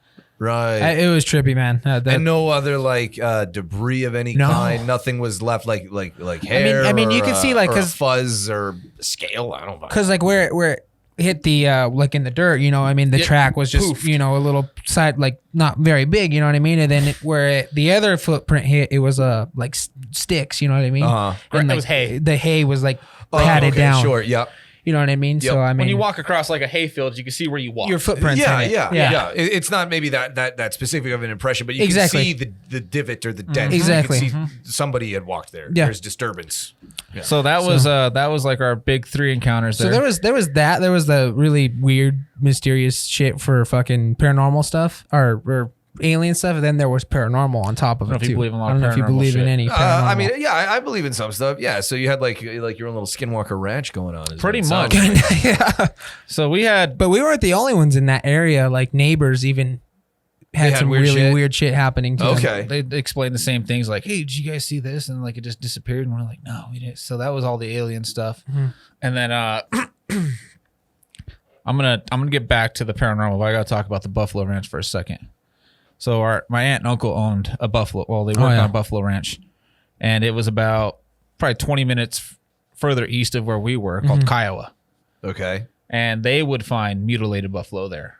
Oh yeah. So like legitimate, like I don't know if you've seen if you watch Jeremy Corbell's documentaries on like Skinwalker Ranch. Skinwalker. Yep. So you see the buffaloes where they are the cattle. I think it was cattle in that, but like where they say like their tongues are missing and things like that. Well, they said that they would actually have the tongues would be cut down in their throats, So way deeper than and like. they have no blood. So whatever is cutting it is cauterizing. The bones, yes. So they would find all that stuff out there, and they said they would find buffalo, and it would look like they were dropped out of a helicopter. They said I heard that with cattle as well. And the coyotes, there's a lot of coyotes out there, and coyotes eat. They eat everything. Like literally to the point where it would leave like a small fucking crater. Yeah. Like that, and the coyotes eat everything. The coyotes don't touch them. Really? Yep. Buzzards or anything? Nothing will touch the buffalo. They have to dispose of the buffalo themselves because nothing wants to touch it. Yeah, that's weird. So they would do that. They were actually I think I told the story a while ago for our listeners, but they were driving down the road one night, and they said, so my uncle was on the phone with one of the ranch hands. It was 16,000 acres was their ranch. Oh, okay. So he was on the phone with the ranch hand. No, not small at all. So he was coming down the road. He was on the phone. This is the story. I'm repeating the story just so you know. But he was coming down the road, and what happened is he said that a fucking flying saucer dropped down, hovering about 30 feet above the ground at about 65 miles an hour with them. And like went like in tandem with them. It dropped down, and he said that they just cruising with them, just cruising out, like right next, like going across the field. He said it was just a big disc, pretty much. He says this is how he described it. Like emitting any light or basically, anything, or just like basically seamless? when it dropped down, him and the ranch hand, which is about a mile away, which who he was on the phone with, he was on the phone with, was on his porch, and they both said "holy shit" at the same time. So he saw it. He saw it too. Yeah, and he wasn't dry. He was just chilling at the house, at his on his deck or his porch, and he was like, "Hey, we're just getting back," because he flat track raced. And he's like, hey, we're just getting back into town, late, this, that. Don't be alarmed if you see a truck driving down the road. And then they both said, like, holy shit, at the same exact time. And it scared him so bad that he threw the truck into reverse and, fucking ripped the transmission out of the truck pretty much. Holy shit, yeah. And he said it just kind of just gone. So cruised with him for a couple seconds. He said it was like not very long. And he used to talk about the story all the time. Yeah. And then, but the happen is he talked about this story, but by the time he got home, what we got is the phone was ringing, and they had his license plate number. They wanted to know who he was and what he was doing there at this hour, what he was doing on the ranch. Like on that the person on the desolate or a remote part of the acreage. What are you doing here? What do you need? What's your credentials to the ranch? Knew exactly where he was. And he doesn't know who was on the other end. Well, then he got paid a visit he got a phone call from the FBI, and they asked him to come down to the office. Really? Yeah. In Colorado Springs or where in Denver? It's probably Denver. I think it's in Denver. down there. Yeah, I think it'd be that's Denver, like the local office. He never talked. After he went to the office, he never talked about it again. Really? So like what? He comes back and it's like, hey, so like what he was never that fucking about? seen anything. Nope. He's like, it's just fucking something weird we saw. I don't know what it was, dude. So they used to do that, but after that, for about it was a couple, like it went on for, I believe, years, is from what, you know, the grandparents and stuff said. Yeah. But they said that they would see just lights pull up on the hills, just like trucks. They would pull, and you'd see people get out, and they'd just stand there, and they'd get back in the trucks, and they'd drive off. So they were watching the property for a long time. Yeah. Right. So they knew something. For some reason, it was a hot spot. But this property, Exactly. this property that they were on, they had petroglyphs and all kinds of stuff like that. That were they. Oh, okay. From down like in back from like ravines. Native Americans. Yeah. And stuff. So Was that along like the Anasazi Trail? Do I'm you not know? sure what that was out there. I know it ran right through. It was basically like a huge ravine, that like a washout. And they said if you got back in there, was some cool, like, you know, like writings on the rocks and stuff. Right, like And old, like ancient shit. he was like, you know, it's probably just some kids messing around, blah blah blah. But I'm calling bullshit. Well, I was gonna say, if it's not like, you know, desolate and remote, like that's a long way to go for just some shitty graffiti. Yeah, Exactly. You know, Yeah. Exactly. Yeah. You know, that's something that, like, I don't know if you guys remember, like, this is probably 2 years ago now. David Copperfield was in the news a lot because he was getting sued because a dude injured himself during an illusion. I don't know if you guys saw that. It was big on the news for like not even a week really, but he had to be in court and everything. But it basically, Copperfield used to do this thing where he would take 13 people, random people, out of the audience, and they would sit on a platform that would get suspended in the air, and they would fucking all disappear, right? Okay. Random people, completely random, beach balls thrown out. So truly, you know, when it's like musical chairs. When music stops, you catch a ball. If you caught a ball, you're it. You're coming along for the ride, shit. right? And so, I mean, ballsy, really fucking ballsy, a bit of magic to do, and a very ballsy routine and method, because to accomplish this, you have to speak to normal people that aren't involved in magic and explain to them what just happened. And because the people in the audience saw something. The people that experienced it, that came up on stage, that caught the beach balls, experienced something, but they don't know what they experienced because they didn't watch it, you know? So basically, folks from the audience are going to try to talk to the people that disappeared. Because they end up coming back in an instant, but they're at the back of the theater. Yeah, exactly. So they're gone from here and they're back there. 13 fucking people, like that fucking quick, right? They're gonna start. What happened? What happened? Right. You know, so where did you go? Blah, blah, blah, Yeah. right? And Curiosity. so, yeah. And so it works great in two ways. One, because the people that disappeared, quote unquote, don't know what happened. They didn't see it. So they're only, they know something happened. But what they experienced doesn't make sense with what the people saw because of the secret of how it works with the magic, right? So that being said now too, Copperfield and his team would always have to sit down with these people after the show. So after they reappeared, they'd be brought backstage and get put in like a green room or something. And then David and his crew would come and explain, here's what happened. Here's what people are going to be asking you. What happened? And you must understand, you guys are special. You got to be a part of something very unique, and it's an illusion. Here's a video, you know, like on a screen like this. Here's a video of what happened. Yeah. And we're asking that you please don't reveal what you experienced. Wow. If you feel you must give an answer, here's two examples that will fill that need for an answer from these people that will likely, whether it's friends, whether it's family, or complete strangers. Yeah. That will fill that need for that knowledge of what the fuck, you know, it's a lie, but here's something that you can say to them that we say is okay because it's not infringing and not going to fuck with the secret, blah, blah, blah, right? All that shit, you know, builds it up. You know, these things take years and years to develop and design and create. And thank you for being a part of it. And now you're part of the team. You're part of something special. And please don't talk about it, right? So the reason I bring all this up is because talking about these, you know, experiences, whether they're alien or extraterrestrial, UFO, whatever, Yeah. you know, when someone like you said it was your uncle, Yeah. you know, goes and has to talk and comes back and goes, you know, nothing to talk about. Yeah. People Oh, that shit. don't necessarily buy into these things go, how can people keep secrets? You know, how can someone really keep a secret about that?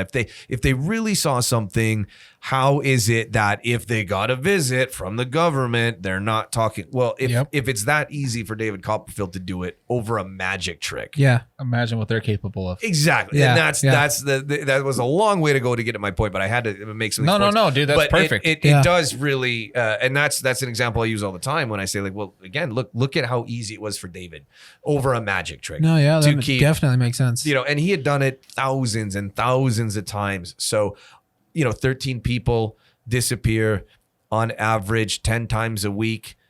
You say he's on the road 42 weeks a year.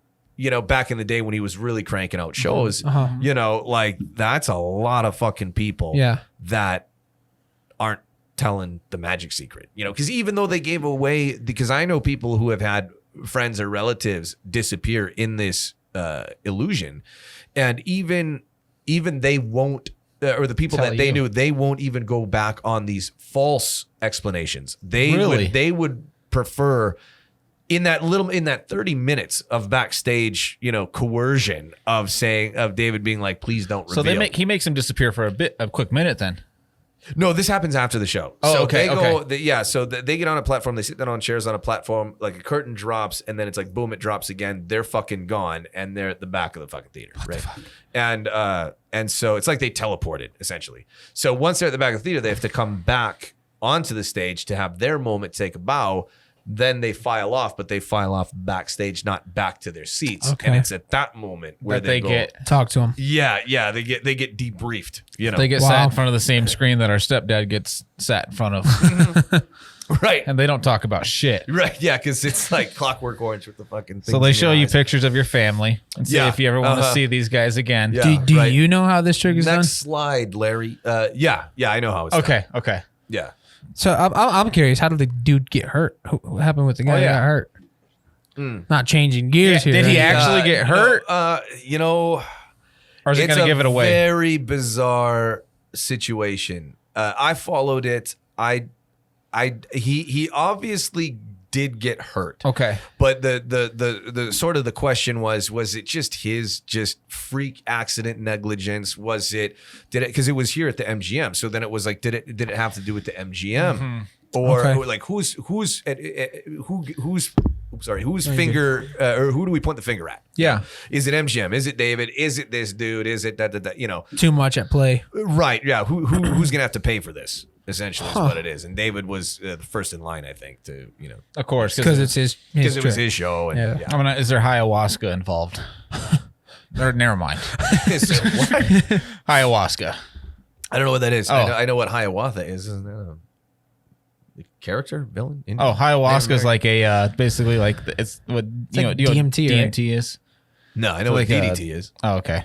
So ayahuasca makes you it's like a natural root that they've been drinking for like all the It's like a natural psychedelic, right? Yeah, the tribes and stuff are drinking. Basically, it takes you on a trip, and you're supposed to meet like the spirit realm and is this when they go on like vision quests? Vision Yeah, quests. yeah. Oh, okay, all right, yeah, sure, Tribes and all that It's stuff. called ayahuasca. Ayahuasca tea. Oh, okay. So they Emphasis drink on the it. high, probably. It comes out from like Peru, and basically what it is you fight your demons, and you're supposed to be, I don't know. Sure. Our mom did it. Yeah. Yeah. How was it? She said it was great. She said that it was really kinda the weird at first. Same thing. She didn't really want to talk. She didn't really want to talk about. She like, didn't. too much. She told us some of the stuff that she saw. Yeah. And, she's like, it was kind of funny at first because, like, like these things they just keep coming flying at me. And then, like, she's like, I realize they're yelling at me. And our mom's never done like any sort of she doesn't drugs she or doesn't anything. smoke. She hardly drinks. Right. And but she's really big in the metaphysical stuff and spiritual stuff and things like that. And it's actually one of our neighbors does it, and he does ayahuasca parties. And these are like. Wait, they have parties with it? That sounds dangerous. They have like a Like what if someone has like a bad trip and it's like, dude, I'm not. Well, what it is these guys are all wealthy, very, very wealthy.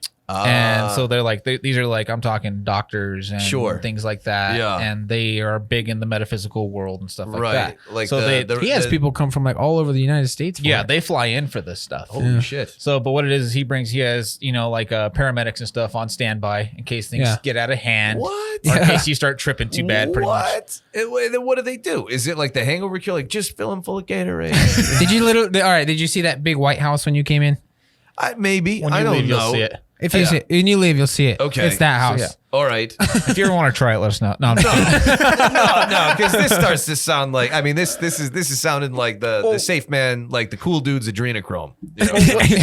That's our mom. She's like, I recommend you guys try it like at least once. Like, just try it. This is basically. Are you And here I'm for like- the feeding? So, like, I don't know if you remember, like, if you're into like boxing, Mike Tyson, when he quit boxing and stuff, it was when he went on a DMT trip, which is the clinical version of ayahuasca. Yeah. Okay. And what it is, that's when he found out that like he was taking his anger out in the wrong ways, and he was like, Oh, afraid- really? Biting a fucking ear off Yeah, doesn't sort of come up as a flag. Like, dude, you might want to fucking chill. You might want to fucking pump the brakes a little bit, Yeah, bro. But no, so he did the clinical version, and that's when he opened up like he's got his huge ranches, marijuana ranch in California and stuff now. But now he's getting back into fighting. But he said it's finally because his head's clear. But what he did is Is it really? Right? I don't know, dude. I saw the videos. His head don't look clear. No. But it was a DMT trip. But this is like a Right. And It this fixed guy, his lisp, and so this guy brings this shit in from Peru though, and that's like the only place you can get it from. And it's, Okay. it's not legal, but No. sure. you know. Yeah. but So it's let's talk something- about it on a podcast. Hey, fuck it, right? Here, Yeah. knock. All they have to do is, Dude, I'm pretty sure like we're so scared about everything we talk about because like we know we're being watched already. Like me and him, like we because we do this podcast every week, just me and him, you know what I mean? Yeah. And we talk about a lot of like conspiracy shit. Right. And we're just waiting to see like the white van with the antennas sitting out front one day. Oh, I totally should have driven my van here. You got a white van? Yeah. Yeah. Nice. Yeah, I got a white van. So he's gonna come by and fuck with us. Did you put free candy down the side to piss everybody No, off? no, I didn't. I kept Okay. it. I like to keep it unmarked. Nice, man. That would actually Undercover. So the unmarked van is the one that would freak me out, dude. I would not sleep. Well, yeah, Yeah. no, I never really felt like between the van and the trailer, like I never really felt like why would I want to spend money to get this like painted or wrapped because all it looks like to me is a sign that says steal from me. Those musicians Yeah. get stolen from all the time. Yeah, they do. Exactly. They do. Same shit. You know, like it's like don't put your name on. We rent like stuff U-Hauls that. and stuff just so that way they don't fuck with They us. don't know what the fuck's in it. Yeah, exactly. Yeah, like anytime I see like guys that like wrap their van or their trailer, I'm like, don't do that. Yeah, because we're in a band, dude, and like you give thousands of dollars in your fucking equipment. I Last can thing you imagine want. the amount of money he's got in his equipment. Oh god, dude. I mean, it's similar to like musician stuff, because a lot of it is in production, but there's also stuff that where it's like you can't really put a price on it because sometimes it's an idea that's a prototype and then the prototype becomes the working prototype and you just don't ever rebuild it. You're just like, yeah, that's good enough. When you're on tour and stuff, what is touring like for a magician? I guess is it as wild as being in a band? Yeah, that is interesting. I mean, it depends mellow? on what you're into. I like to what I like about touring is I like to go to places and my favorite thing to do on the road is to either find like a cool place to get coffee or the cool like local bar in town. Okay. Like I'll ask like the local crew guys, at the venue that I'm working. I'll be like, so where's the place? Like I don't want. I don't want to go to Applebee's, to grab a drink, and I don't need, I don't want some like foo-foo thing, like I want like where I get marked on the back of my hand with a Sharpie to go in, and you're gonna serve me in a plastic cup, and the floor is sticky, and it's got a good jukebox, and just like where do like the local like dudes, sit and go and chill. If it's the VFW, then I'll go to the VFW, or if it's someplace else, like I want to go there. Like that's what I like about touring. So, is it wild and crazy? It can be, it has been, when I've been out, in comparison to what I know other magicians experience at least, but that's pretty much too, I think just kind of where like my tech guys and stuff that I bring with me and whatnot, we're all, pretty similar minded and like attitude and stuff like that. So we like to go out and explore and not do tourist things, so it's like I'm saying, it's usually like going and grabbing a coffee at some local cool, place, like a local thing, yeah, or going to get a drink. And sometimes it's, it's hanging with the crew being like, all right, after load out, like where you go? Yeah. You want to go? Like first round's on me for good, good work today. Like That's cool. thanks for That's helping, cool. and like we just usually, do something like that and we'll just go find a place. That's badass. My goal Trade is to find, stories. My goal is to find like the best chicken fried steak Yeah, on tour. every city. Yeah. Do you have like a goal in every city to find like? Or just the bars? He said just the hangouts. Nah, it's pretty much just the bars. Yeah, Yep. nice, man. That's just cool. the bars, because there's always like you'll always find something interesting there. You know, good people watching, or some weird conversation. Like I remember I had to go to a bar in like Utah that was outside of the county because it was a dry county. You know, so to like stay open past 10, you know, so like having to get an Uber and going out there, and like they had a pillar or like a post in the middle that was wrapped with like, you know, bed sheets and foam and, you know, shit like that, because people would stumble into it too often, you know, and, you know, crack their head open or some shit. And there was like a dude, you know, with one arm that served in Korea, you know, and shit, but like he's trying to convince me he was the greatest jazz drummer back in the 70s or some shit. I don't know, you know, like just like hearing and like, you know, talking to guys like that, like I'll talk to anybody as long as they're not, you know, giving me idiot shivers or something. Like, so, Yeah. like I totally like to go and like chill, because usually too, like after a show, like I might still have like remnants of makeup, you know, on and stuff. So like most of the time in a lot of these places, I look like I should not fucking be there, you know. And but you know, we go in and it's a great like icebreaker and sort of like disarming to these, you know, people that could be maybe not so open-minded to you know, the look or the whatever. But you know, especially if there's like a hockey game on. Like I usually always try to go to, you know, bar, you know, watch a hockey game or something, and like that can be a good, you know, like icebreaker as well. Nice. So I like that's really kind of you know, my thing. We used to play a lot of geocache. We used to geocache a lot. What's geocache? You guys never done geocache? Mm-mm. It was really big like years ago. It might still be big. I haven't done it in a while. It sort of predated Randonautica. You guys know Randonautica? Okay. I've heard of that. You've heard of Randonautica. Yeah. So basically, it's like a massive treasure hunt is what geocache is. And you get clues to coordinates, and you have to find this stash. And it could be something as small as like an old film can. It could be something as big as a coffee can. And they're hidden in plain sight. And people, usually there's like a log, and people will take something and leave something. So this is like actual... Like physical. It's like an app. Yeah, it's like a hunt almost. Yeah. Okay. So I was doing like Pokemon Go, but actual items. Yeah, I mean, I was doing it even before the app and stuff, where it was like you had to print out this shit. Oh shit! And like, it was rough back then because you couldn't use the GPS locator like you could on the app. Yeah, you know what I mean? Like it should be right here. Like you used to have to, like 10 years ago and stuff. You used to actually have to be like, well, there's the mailbox, and that's the only blue brick in all these red bricks, so that must mean something. You know, you really had to go deep to solve these riddles to find the cache, you know. And then but yeah, once you find it, it's like you usually the way to do it is you should leave something like a keychain or a medallion or a whatever, book of matches, whatever the fuck, right? and you note in the log what you're leaving and what you took and who you are, you know, your username and stuff like that. It's really cool. It's really fun. So like we would do that a lot, you know. Yeah, that the new one though, the Randonautica or whatever it is. I heard that one was kind of like people were finding like some kind of twisted shit. It got really popular because the two people in Seattle found the dead body. Yeah. Are you serious? Yeah, that's what really made the app like become that was like an urban legend. Like they were saying they were like finding like a suitcase with like money in it, right, or some shit. Yeah, I don't remember exactly, but it was. They found a body in a suitcase. Ended up being a body chopped up in it. Yeah, disgusting. Like Dexter shit, like in garbage bags, like in this. Did they make a Did you movie? want some more ice, man? Or are you good? No, I'm good. Actually, cool. Thank you. I'm gonna continue with my monster. He's like, got to drive after the podcast. I do. Yes, this is true. Didn't they make a movie about that though? Like Verve or something? Like they play a game on their phone. They had did? Machine Gun Kelly in it. Yeah.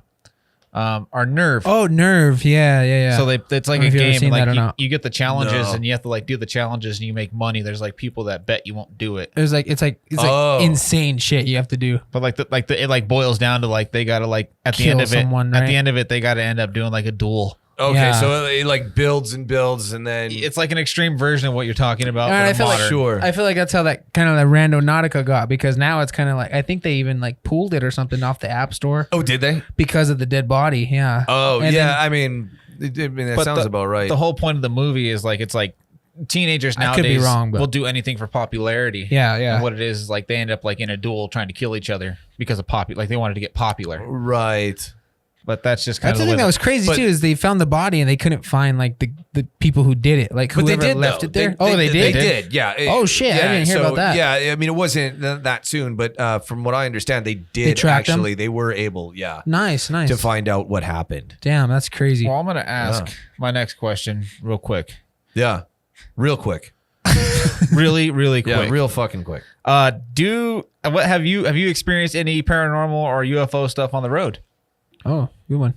Not on the road. No. No, like, and then I've tried. Like I've gone on like private like ghost hunt tours with like private like actual like paranormal groups and stuff. I've experienced stuff privately as a kid, but I didn't. I would search it out like when I'm on the road a lot, especially like before the pandemic and whatnot. Like when I was on the road like 10 months out of the year. Different city, couple cities a week, essentially. I would seek out and go on like groups and forums or whatever, Facebook pages and such, and I would reach out to people, and sometimes I'd have people reach out to me, and I would meet them in different locations. That these people that were like, I met a guy that claimed he worked at Montauk, so like I would go and meet with him and like just privately just get a coffee. And just be like, let's talk about like some shit. So you say that this is what you did. What did you experience? What can you tell me about it? You know, I'm not saying they were all real. I'm not saying they were all fake. Yeah. Some of them I believe more than others. Some of them I'm like, you're full of shit. You know.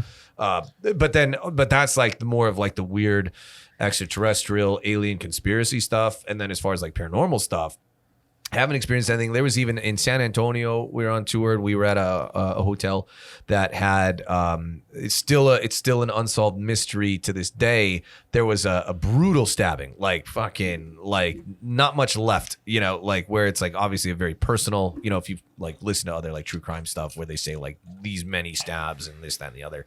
Means it's a San Antonio. Yeah, in San Antonio, and it had happened in this hotel, and it's still the same room. They do rent it out. They don't really talk about it, but it's a smaller, more obscure room, and I checking in, I said, I've heard about this thing. Can I have the room if it's available? And they said, the dude was like, yeah, okay, you know about that. It is available. Would you like that? Yes, I'd like it. And I fucking got it. Nothing happened. Like I didn't experience anything, but people, would say they've, seen things, but it's always the same shit most of the time. You're open to the paranormal. 100%. But I'm 100% like open to it, but I am also very skeptical because it's like, it's always a little girl at the top of the stairs, or you go and see a medium and like, they can tell you, they can tell you the person that they see standing next to you has this very important message for you, but they can't tell you the person's fucking name. Yeah. Where it's like, Well, I these got something psychics, that's are like that. Kind of cool for you. We did a paranormal tour in San Antonio when we went, and I had one of the what was that? The Ovulus. Yeah. What's the Ovulus? Is that thing that makes the robot voices? Kind of, and it like the little machine pops things up, right? Like the little machine, it makes like the Supposedly, Right. It sounds like you got a tracheotomy. Yeah, and it'll yeah. be like, Yeah. go home. Yeah. Well, I walked. South Park. I was walking through there. Dead shit, This is kind of cool that you said this. And I was walking across, I happened to be walking across a bridge at the time that it popped up. And I had it in my hand. We'd been fucking with this thing for like, 2 hours? Yeah, about 2 hours. It was bullshit. Nothing happened. Yeah. Right. So we're walking. Yeah. So I'm walking. And me and my wife kind of got away from the group. Yeah. And we're like, this, that. We're like, yeah. I'm like, I don't think this thing's fucking losing faith in it. Ghost Adventures. I mean, God bullshit. bless you. 2 hours. Jesus. Like after 20 minutes, I would have been like, all right, everybody turn your fucking cell phones off. Well, it was like a everything full tour. off. We go through all of downtown. Okay. Because it was like a walking tour. It was like a paranormal, like a tour, yeah. Okay, This dude just takes us all over the place. And actually, downtown San Antonio, down by that river, Yes. it's actually really pretty. It's actually where we were. We were walking. Oh, okay. Yeah. And as I'm walking, I step foot on the bridge. Going over that river, Going over the down river. in that river, And it says, Riverwalk. The Riverwalk, yeah. It says bridge. As I'm So walking. it goes like brand. Bridge. Literally, what you pretty much Pretty nailed spot it. on, dude. To blave. Well, what was funny, what's kind of cool, but maybe what reminded me of this is it says bridge. And I tell my wife, I'm like, she's like, did you hit the button? I'm like, I didn't fucking hit anything. This thing just said bridge. Right. And as I stood on the fucking bridge. And then it said stabbed. Okay. and I couldn't get it to fucking work after that. It wouldn't. Was do anybody anything. ever stabbed on them? Did you ever look it up? We don't know. Oh, okay. So I didn't look. I And you kind didn't of like turn back to your wife being like, "Do you hear that?" And she's like, got like the tracheotomy thing up to her chest. Like, no. So I looked. No, fucking no. machine behind Because it has like the fucking Yeah, thing. she's got like it, the Scream voice changer. it Like, pops I up don't know, on the Sydney. It pops up. Oh on my the god! I screen. know Scream. What's your favorite scary movie? Yeah. How does it know this? Wes Craven, is that you from the Great Beyond? So what you guys are saying is my machine was bullshit. Possibly. Possibly. It was just a coincidence. But when you're in that mindset, you fucking freak yourself out. Oh, yeah, you get psyched But it out is for still that to this shit. day pretty coincidental that it said bridge as I stepped on the bridge and then said stabbed. Yeah. And how many times does a stabbed person get thrown over the bridge? Come on, man. Yeah. Well, I don't know. I mean, last time I stabbed a person, I threw him over a bridge. There you go. Exactly. Pretty See? common, I There you think. go. I mean, don't you guys just throw people over the bridge? when Was I it? It stab didn't them? happen to be in San Antonio, was it? No. Okay. It Okay. wasn't him. Wasn't Then we're you good. then? No, yeah, what was it? No, this was He's like, wait, what day St. was that? Charles, Missouri back in 1988. June 23rd. He's like, yeah, I was in New York on that day. So that wasn't me. Yeah. No, we've like growing up in the house in Colorado with the fucking footprints from the aliens. He's like, which is one of those bullshit, unbelievable stories, by the way. I believe like some stuff like that though. Like I was saying, I had paranormal things happen to me as a kid that I don't know. What they were. Unexplained. I couldn't tell you. Yeah, Noises, seeing things that have been displaced. I guess you could say. I okay. didn't see them actually move, but displaced. Just nothing in your adult life. No, and I instigate it. Like especially like in these. You're hoping to see something. Yeah, I mean, I don't like. I take it seriously when I say like instigate. Like I'm not like.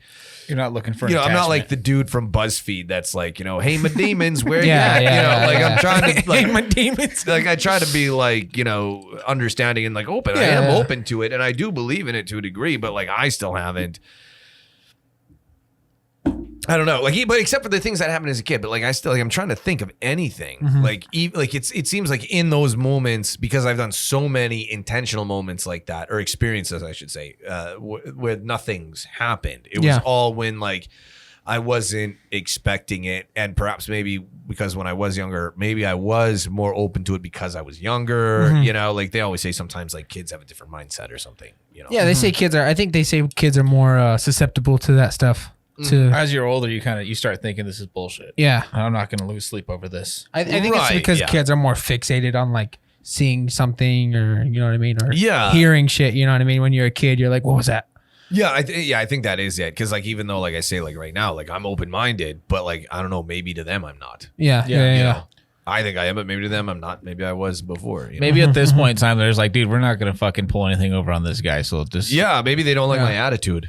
Because I'm like, hey, dude, move this glass right now, and I'll be forever convinced. Yeah. Like just something. Give me something. Flick it. Like just do that. Like give me something, and like no. But yet I turn around and someone's gonna say they heard footsteps or What if they're- girls at the top of the stairs. Yeah. It's always a little. Maybe what if top of the maybe fucking they've stairs? seen all your bits you practice, and they're What if just they're afraid just, of you. what if they're trying to run like a nonprofit organization? They're going to give you a lot of Good clout. exposure. You're like, do this. They're like, yeah, how much exposure might you get off of it, buddy? Get your clout ready for the great beyond. Get Zach Bagans in here, then I'll flick your glass. Yeah, right. Yeah, that's just it. Have you seen like the Zach Bagans Haunted Museum downtown here? I haven't been there. I have friends that work there, but I've never. Oh, really? I've never been there. Okay. Actually, Do they ever talk about hearing anything or seeing anything in there? no, I don't really ask them about it either. So much. It's funny you say that because it's just not something that pops in my head. Yeah. When we're talking and stuff, usually we're talking about other weird shit. So Aliens. For sure. yeah, aliens are just I don't know. Think aliens. I hear they're So- playing Jaws at the Orleans. Do you think aliens are on the earth right now? right now? Yeah. Absolutely, they Thank are. you. Yeah. Thank Hell you. yeah, they are. So he asked you if you'd seen any of this paranormal or extraterrestrial on the road. You said no. So have you seen any extraterrestrial here or Vegas. anywhere? I did see something here in Vegas, but again, this is where like I'm open to things, but I'm also I'm open and I believe, but I'm skeptical because I'm also open to like very logical Answers. Yeah. So Especially being a magician. yeah, and especially also like considering like where we are located right now in Vegas. Yes. Like it's like, come on. So I did see something that was orb-ish, in the daytime.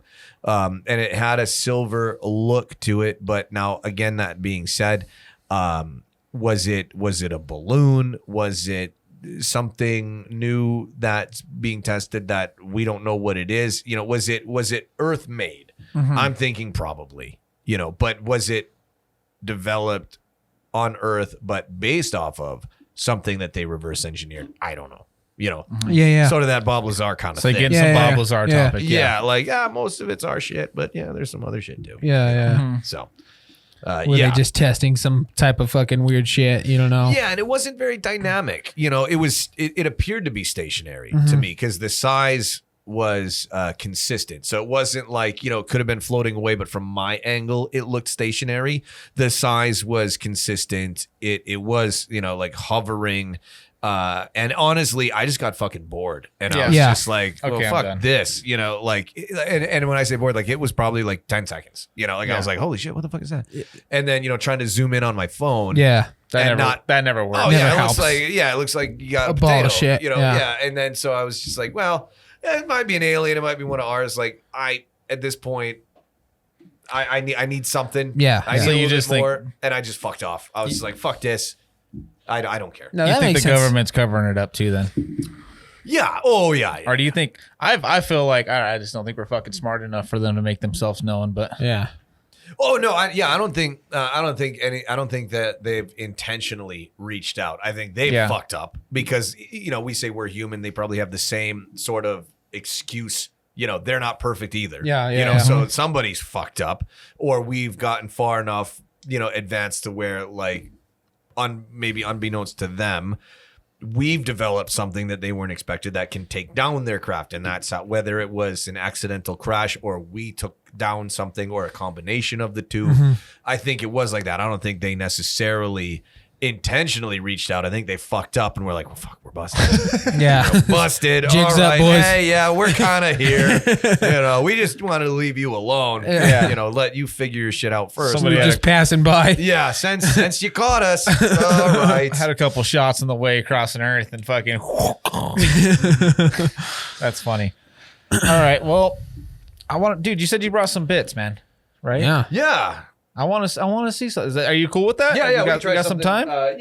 We can do something really quick here. So like usually, hold on, let me get the other pockets. So usually like I've been losing actually- sleep. You told me about this, and I've been losing sleep about it. So He told me, he said, can I bring some bits on? I was like, no way. Yeah, no, What? it's all good. Like I said, dude, I love magic since I was a kid. So Right. So this is you got to do a card trick, right? So we got to do it. And this is actually my deck of cards that I designed. So I'm gonna leave this with you guys. oh no way, man. awesome, man! Thank you Dude, so thank much. you. Yeah, no worries. Dude, that's Look at badass. that. That's our first gift. I It's appreciate your that. first gift. It's our first gift. Yeah, Oh, dude, that's well, so you're about freaking to get cool. even more of a gift. It's called joy and laughter and wonder and amazement. All right, so Do I need to like go over there or we- something? No. Actually, we can all just chill right here. So this Yeah, will that work. camera will So get that we're- whole side. Yeah. Okay, I'll so watch. I'll watch. Well, that cool? we can. Yeah, I mean, we can still like, All be involved. Yeah. Actually, you know what? Here, I got something in mind that we can try and do. So, we'll just use this easier. Just reach in, take one out. Well, first of all, which I'll play to all the cameras. We can play all, that. all right, all different too. By the way, even I just realized I might have fucked up by saying this is my deck, but it is a real deck. Like it's made by the Bicycle Playing Card Company. It's all like it's legit. Actual cards. Yeah, it's actual cards. It's legit. So basically, you're just gonna reach in. You're gonna take one out. Just any? Yeah, but just keep it to yourself. Okay. All right. Can we show it to the camera? Yes, show Okay, it to the cool. camera. Yeah, sorry. Now that we're coming out of this stuff, I'm forgetting how to actually present Just real anywhere. magic tricks. Yeah, just reach in and grab anyone. I don't care. Do you want to change your mind too? Because I know like they're clumpy. Sometimes people think I'm trying to do something to force Cool. you to take Yeah, a it's particular good. one. Can I show him? Show it the camera. Yeah, go ahead. I don't give a shit. This is where I'm saying like it's been a Okay, minute. So guys, I can't, here we go. It's been about 8 months since I've done a real magic trick. So, so we're gonna go halfway. So I'm gonna riffle. You just say stop somewhere about halfway. Stop. Right there. Yeah. You want me to go further? Are you happy? You go a little further. Good. Right there? Yeah. All right, so I'm going to break right there. You're going to drop it down. I'm going to complete the cut. That's fair, right? Yeah. All right. So you remember it. Did you see it? You I did. And the camera saw it? Yes, sir. Yeah. But if I just like make a shadow like that, almost like that shadow that you mentioned that went over your house. Spooky. One card changes. And that's all I have to do to find your card instead of me like going through and like finding your card, maybe like you've seen in other card trick, I guess situations. This one is a lot easier and it goes a little bit faster. So one actually changes to red from the the black back design. I said these were bicycle cards. This is a bicycle card because the U.S. Playing Company did make these cards for me. So what was your card? To tell you? You can tell me now because it's already happened. It was, did it look like that? Did it look like the Jack of Diamonds? Holy fuck, dude. Dude, no way. Yeah. So now you know what to look for, though. So you know what to look for. So now this is where you can do it. We're gonna do this. Use it as a coaster. Because that one's yours. Are you guys seeing this shit? So that one's yours. We know that's yours because your glass is on it. Okay. Because we're gonna get back to that in a second. So instead, now you know what to look for. So it's gonna go faster. I'm just gonna shuffle. Say stop wherever you like. Stop. All right. You want me to keep going? Yeah. All right. Sorry. Let me get that out of the way. Good. There? Yeah. Take a look. Same thing. You can look this time as well. Take a look. Now, because you know what's happening, it's going to go faster. That time with a snap, one card changes. And just like before. Dude, I'm going to freak the fuck out. No, hang on.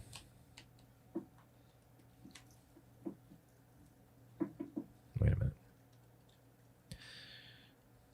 Hold on. I did say one card would change, but hold on. Shit. All right. Whatever. I don't know. I did say one card would change, though, but the only card we haven't looked at was yours. Yeah. The back didn't change. No. But I swear to God, if But maybe the face did. I don't flip it over, dude. Maybe. Dude. Go ahead. Go. Go. It's the only I'm one we shaking, haven't- dude. It's the only one we haven't. Holy fuck, dude. No way. Are you serious? Are you fucking It's the serious? only one we haven't looked at. Dude. What? So it must be that one. Holy shit, dude. What the fuck, dude? 7 of diamonds, right? So that's it. That's weird that you got 7 of diamonds because this is usually a lucky number. Do you have a lucky number? 7. Is it really? It is. I Do you have a swear. lucky number? Not really. No. All right. Then just name a number 1 through 10. Let's just say what are you drawn to? 1 through 10? Yeah. Let's just keep it easy. Then. I'd say 8. 8. Okay. 8. So here's the thing. You said 8. That's not necessarily a lucky number. You just felt drawn to that. Yeah. Okay. So I want you to look. You can look as well. Hopefully you guys can see this. But you can be like the eyes for everybody that can't see it. So what you said 8. Yeah. So watch the clock. We're gonna go back in time 8 minutes. Oh, fuck Dude, off. what the fuck? So it was 8:23. Now it's 8:15. 16, 17, 18, 19, 20, 21, 22, 23. That's 8 minutes. We just went back in time 8 minutes. If you don't believe me, check your clocks. Check your watch. Dude, Wait, what the fuck? Yeah, we just went back in time. Dude, what 8 the minutes. fuck? I'm checking my phone. What the fuck, dude? Well, now it's 8:16, but you know, or at least according to my clock, it is. Dude, are you It serious? should be about that, right? Dude, what time do you have? Yeah, 8:16. 8:16. 8:16. Yeah, and everything, right? Yeah, Weird. the computer, phone, everything. Checked all the phones, everything. What time is it? Holy shit. Dude, that is fucking bad. Dude, I don't care what footprints, aliens, anything I've encountered. That was one of the coolest things I've ever seen. Oh, thanks. Yeah, and that here you can use that as your. Oh, sorry, I put the deck away, but you guys can. Dude, can have this I'm for real. So just so everybody knows, this isn't bullshit. He's leaving the deck here Yeah. for us. yeah, and you can like We can like, fucking examine this shit. check it out. Dude. Here you go, guys. See, I'm holding it right now. None of these are duplicated. None of these are fucking... Yeah, you can totally look it up. There might be some old like garbage cards in there. I don't know. Dude. I've been using this deck for a while. And You guys don't see us dump. We're usually there's full of some shit to but, say on the 12th Parsec, and there's nothing. Dude. There we go. I had to look in my other pocket. But so real quick about this, I got to give a shout out to a really great artist. His name's Gris Grimley, and he designed my logo with the pentagram on the back. So the pentagram with the rabbit in it. Got to give him a big shout out. So yeah, and it is a normal deck, so that's for you guys to keep. It is made by you can see on the bottom. It's legit. Yeah, it's a real same fucking company that does these bicycle. So you guys can see the bicycle deck. And these things got like signatures and stuff on them, so you guys know these. Oh are yeah, cards. that's probably an old one. These are cards he that's uses. Just like some bullshit deck that I always just keep around. So there might be some like garbage cards. Like I said, dude, thank you so That is much, fucking- man. Yeah, for sure. Yeah, you guys can hang. I'm gonna tell everybody that comes on here play around with like that. these are Dan Sperry's fucking cards. Right, That exactly. was really fucking But cool, now this dude. is where it's gonna get weird because I got a box of matches here. Okay. Right? So this isn't. I really don't like card tricks because I find them. I'm just making sure everything's rolling because I'm fucking Right. Yeah, dude, I'm So make sure. fucking I'm on edge wigging right out. now. I'm wigging out right now, dude. Because I just had to check that it was right set up because it's the box of matches. This is the bottom. It is Okay. just a box, so I just want to make sure if I open it, shit doesn't fall out. Okay. But I don't really like card tricks because they seem obvious for the most part. That's why I tried to do something a little bit different. Because if you've seen card tricks, most people have watched or are watching this have probably seen card tricks. Pretty obvious. You pick a card, it goes back in the middle, it gets found, right? So I really don't like card tricks. That's a unique occasion. So with that in mind, because I don't like card tricks, we're actually going to burn a deck of cards right now. So we're going to commit arson and genocide. I'm okay with that. Of playing Yeah, cards. yeah. Stonecatcher table on fire. Right, but we're not actually gonna burn a deck of cards. We're gonna do it like metaphorically. Okay. Oh, okay. So I was ready to fucking burn some shit. no, so with the deck of cards, there's like face cards and there's number cards essentially that make up a deck, right? So since the two of you, we'll go back and forth so you guys can have a free choice. So name one, either face cards or number cards, your choice, whatever you want.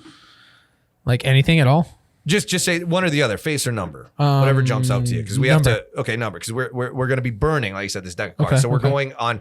You guys, we're going to alternate, so you get to make the choices the whole time. So you said number cards. So imagine like I took a match out of this match book, lit it, and set all the number cards on fire.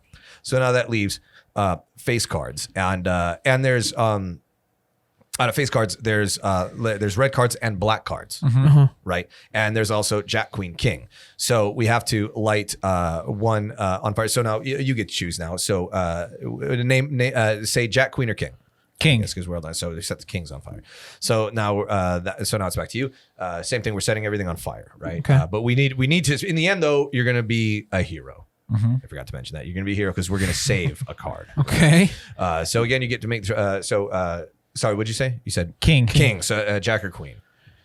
Let's go Jack. Jack. All right. So Jacks are on fire. So that leaves the queens. Now remember, there's red cards and black cards. So red or black. Which one are we burning? So that would say either clubs or spades or the hearts or diamonds. Which ones are we going to burn? Say black. So we're going to burn away all this. So that now leaves us with either the Queen of Hearts or the Queen of Diamonds. Who are we going to set on fire?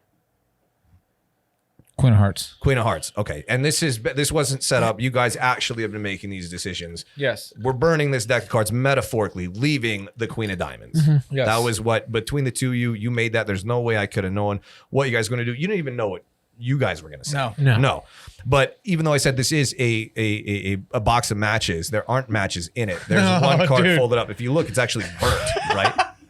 And that is just a box. I'm going to throw that over there for you to look at, right? I'm going to take the paper clip off. But you said, what was it? Which one was left?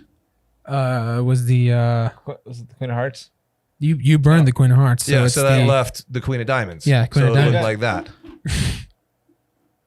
That's the Queen of Diamonds. Yeah. I'm pretty sure that's burnt. And that's just a matchbox. fuck? Most people think that that's like some sort of screwy thing. Like there's a little hidden No, compartment. you guys can look at this That's shit. the real deal. Like that's an actual box. That's an actual paper clip. And that's an Dude. actual fucking weird experience.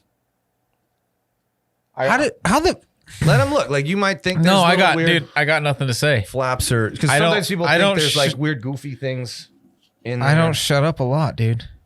dude? How the? All right, guys. So he had to know. There's no way he could have known. Obviously, No, what we 'cause were we gonna didn't set fucking this say. No. I didn't tell you. I mean, I did say like I'll bring some stuff. I did say I'll show you some things, But I didn't say like you're gonna think of a card, you're gonna be choosing the 7 of diamonds or none of, because this is what's difficult. See, Magic is best experienced live, right? Yeah. So this is where like doing stuff like this, like through the internet and whatever, people, it's so easy for people to come up with explanations, you know.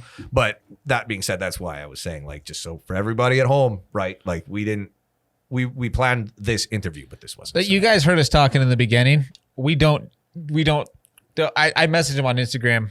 Yep. Yeah. And thinking Literally. he was never going to respond. He came down here. Yeah. And he said, "I'll bring some bits or into a something like that." stranger's house by myself. Yeah. Yeah. Dude, There's no way he could have known how to set. I'm speechless, man. I'm saw this- fucking speechless. I'm gonna get really corny, but I saw this article that said that you are the modern. What was it? David Blaine. Hottest thing since Chris Angel. David Blaine and Chris Angel. Oh, I mean, I don't know. All that stuff's subjective, right? I mean, who knows? Dude, everybody's got favorites. Like favorite I've seen bands. this. I've been watching stuff on TV since I was a kid, Right. and I never thought I was always like, we talked about TV shows and being fake, and that's what I always thought. Oh, sure, yeah. So But you we're just, seeing this right here in front of us, dude. This is fucking awesome, man. This is crazy. He's weird. I can't. I don't got nothing to say. I don't shut up very often, and I'm fucking just. I'm all smiles right now. I don't know what's going on. Dude, Well, that's good. There thank you. go. Thank Yeah. you. That's a Seriously, couple dude. things. You've come a long way since being a 12-year-old clown. So I'm not twisting any balloons tonight, so don't ask. He's like, no balloons, guys. Nope. No balloons. guys, Dude, wow, man. dude, that was absolutely amazing, and I just want it. We just hit 2 hours Really? really quick. Holy shit. Jesus. Well, he's changed our time. Are you sure? Yeah. Wait. Right, Wait. yeah. This It's is the actually right. been 4. This is the right time, right? I don't know. Great, I don't even know what day it is. We don't right even now. know where we are right now. But dude, Yeah. this is. We're going to walk outside and we're in like a completely Yeah, it's different gonna be like fucking- Beetlejuice, like with the I'm on sandworms fucking. Yeah, and shit. I'm on Mars. Yeah, dude. I'm like, he was the alien the whole time. Can't breathe. It was oh, never. fuck. At least we're stuck here with fucking It was with never- Dan, right? I know we're stuck here with Dan Sperry, guys. But no, we're gonna wrap this up, guys. It's 2 hours, and Dan, thank you so much, dude. Thanks for having me. Thank you really- for coming down, man. Yeah, happy to be here. It was a great conversation, man, and hearing your life story and stuff was really cool, and how you came up in magic and. Yeah, and when my weekly show gets back up and running that I do downtown, you guys are always welcome. Awesome, As man. my Thank guests. you so much. Hopefully, once we get back up and running, when things start to go back I mean, to normal, soon. Hopefully, we can get you back on the show. I'll hit you again. guys up. Yeah, I mean, maybe come see the show, and then I'll come back on. We talk about it. You Fuck know, yeah, man. dude, That'd be more. badass. Awesome, but yeah, Hell yeah. guys. Dan Sperry, do you want to plug anything before you get off of here? Just websites, dansperry.com. Online shop where you can buy the deck of cards and other things is dansperrystore.com. Instagram at Dan Sperry. Facebook is at Dan Sperry Official, though. Okay. That's the official page. Don't look at any of the other 8 fake Facebook accounts that were made by angry ex-girlfriends. That's the official page is facebook.com/Dan Sperry. But just to have it change, you got to come see the guy in person. So Yes, definitely. Check him out. Follow all of his pages, and yeah, guys. Cheers, boys. Yeah. Cheers. Thank you for Thanks coming for on. having me on. Thank you. thanks, man.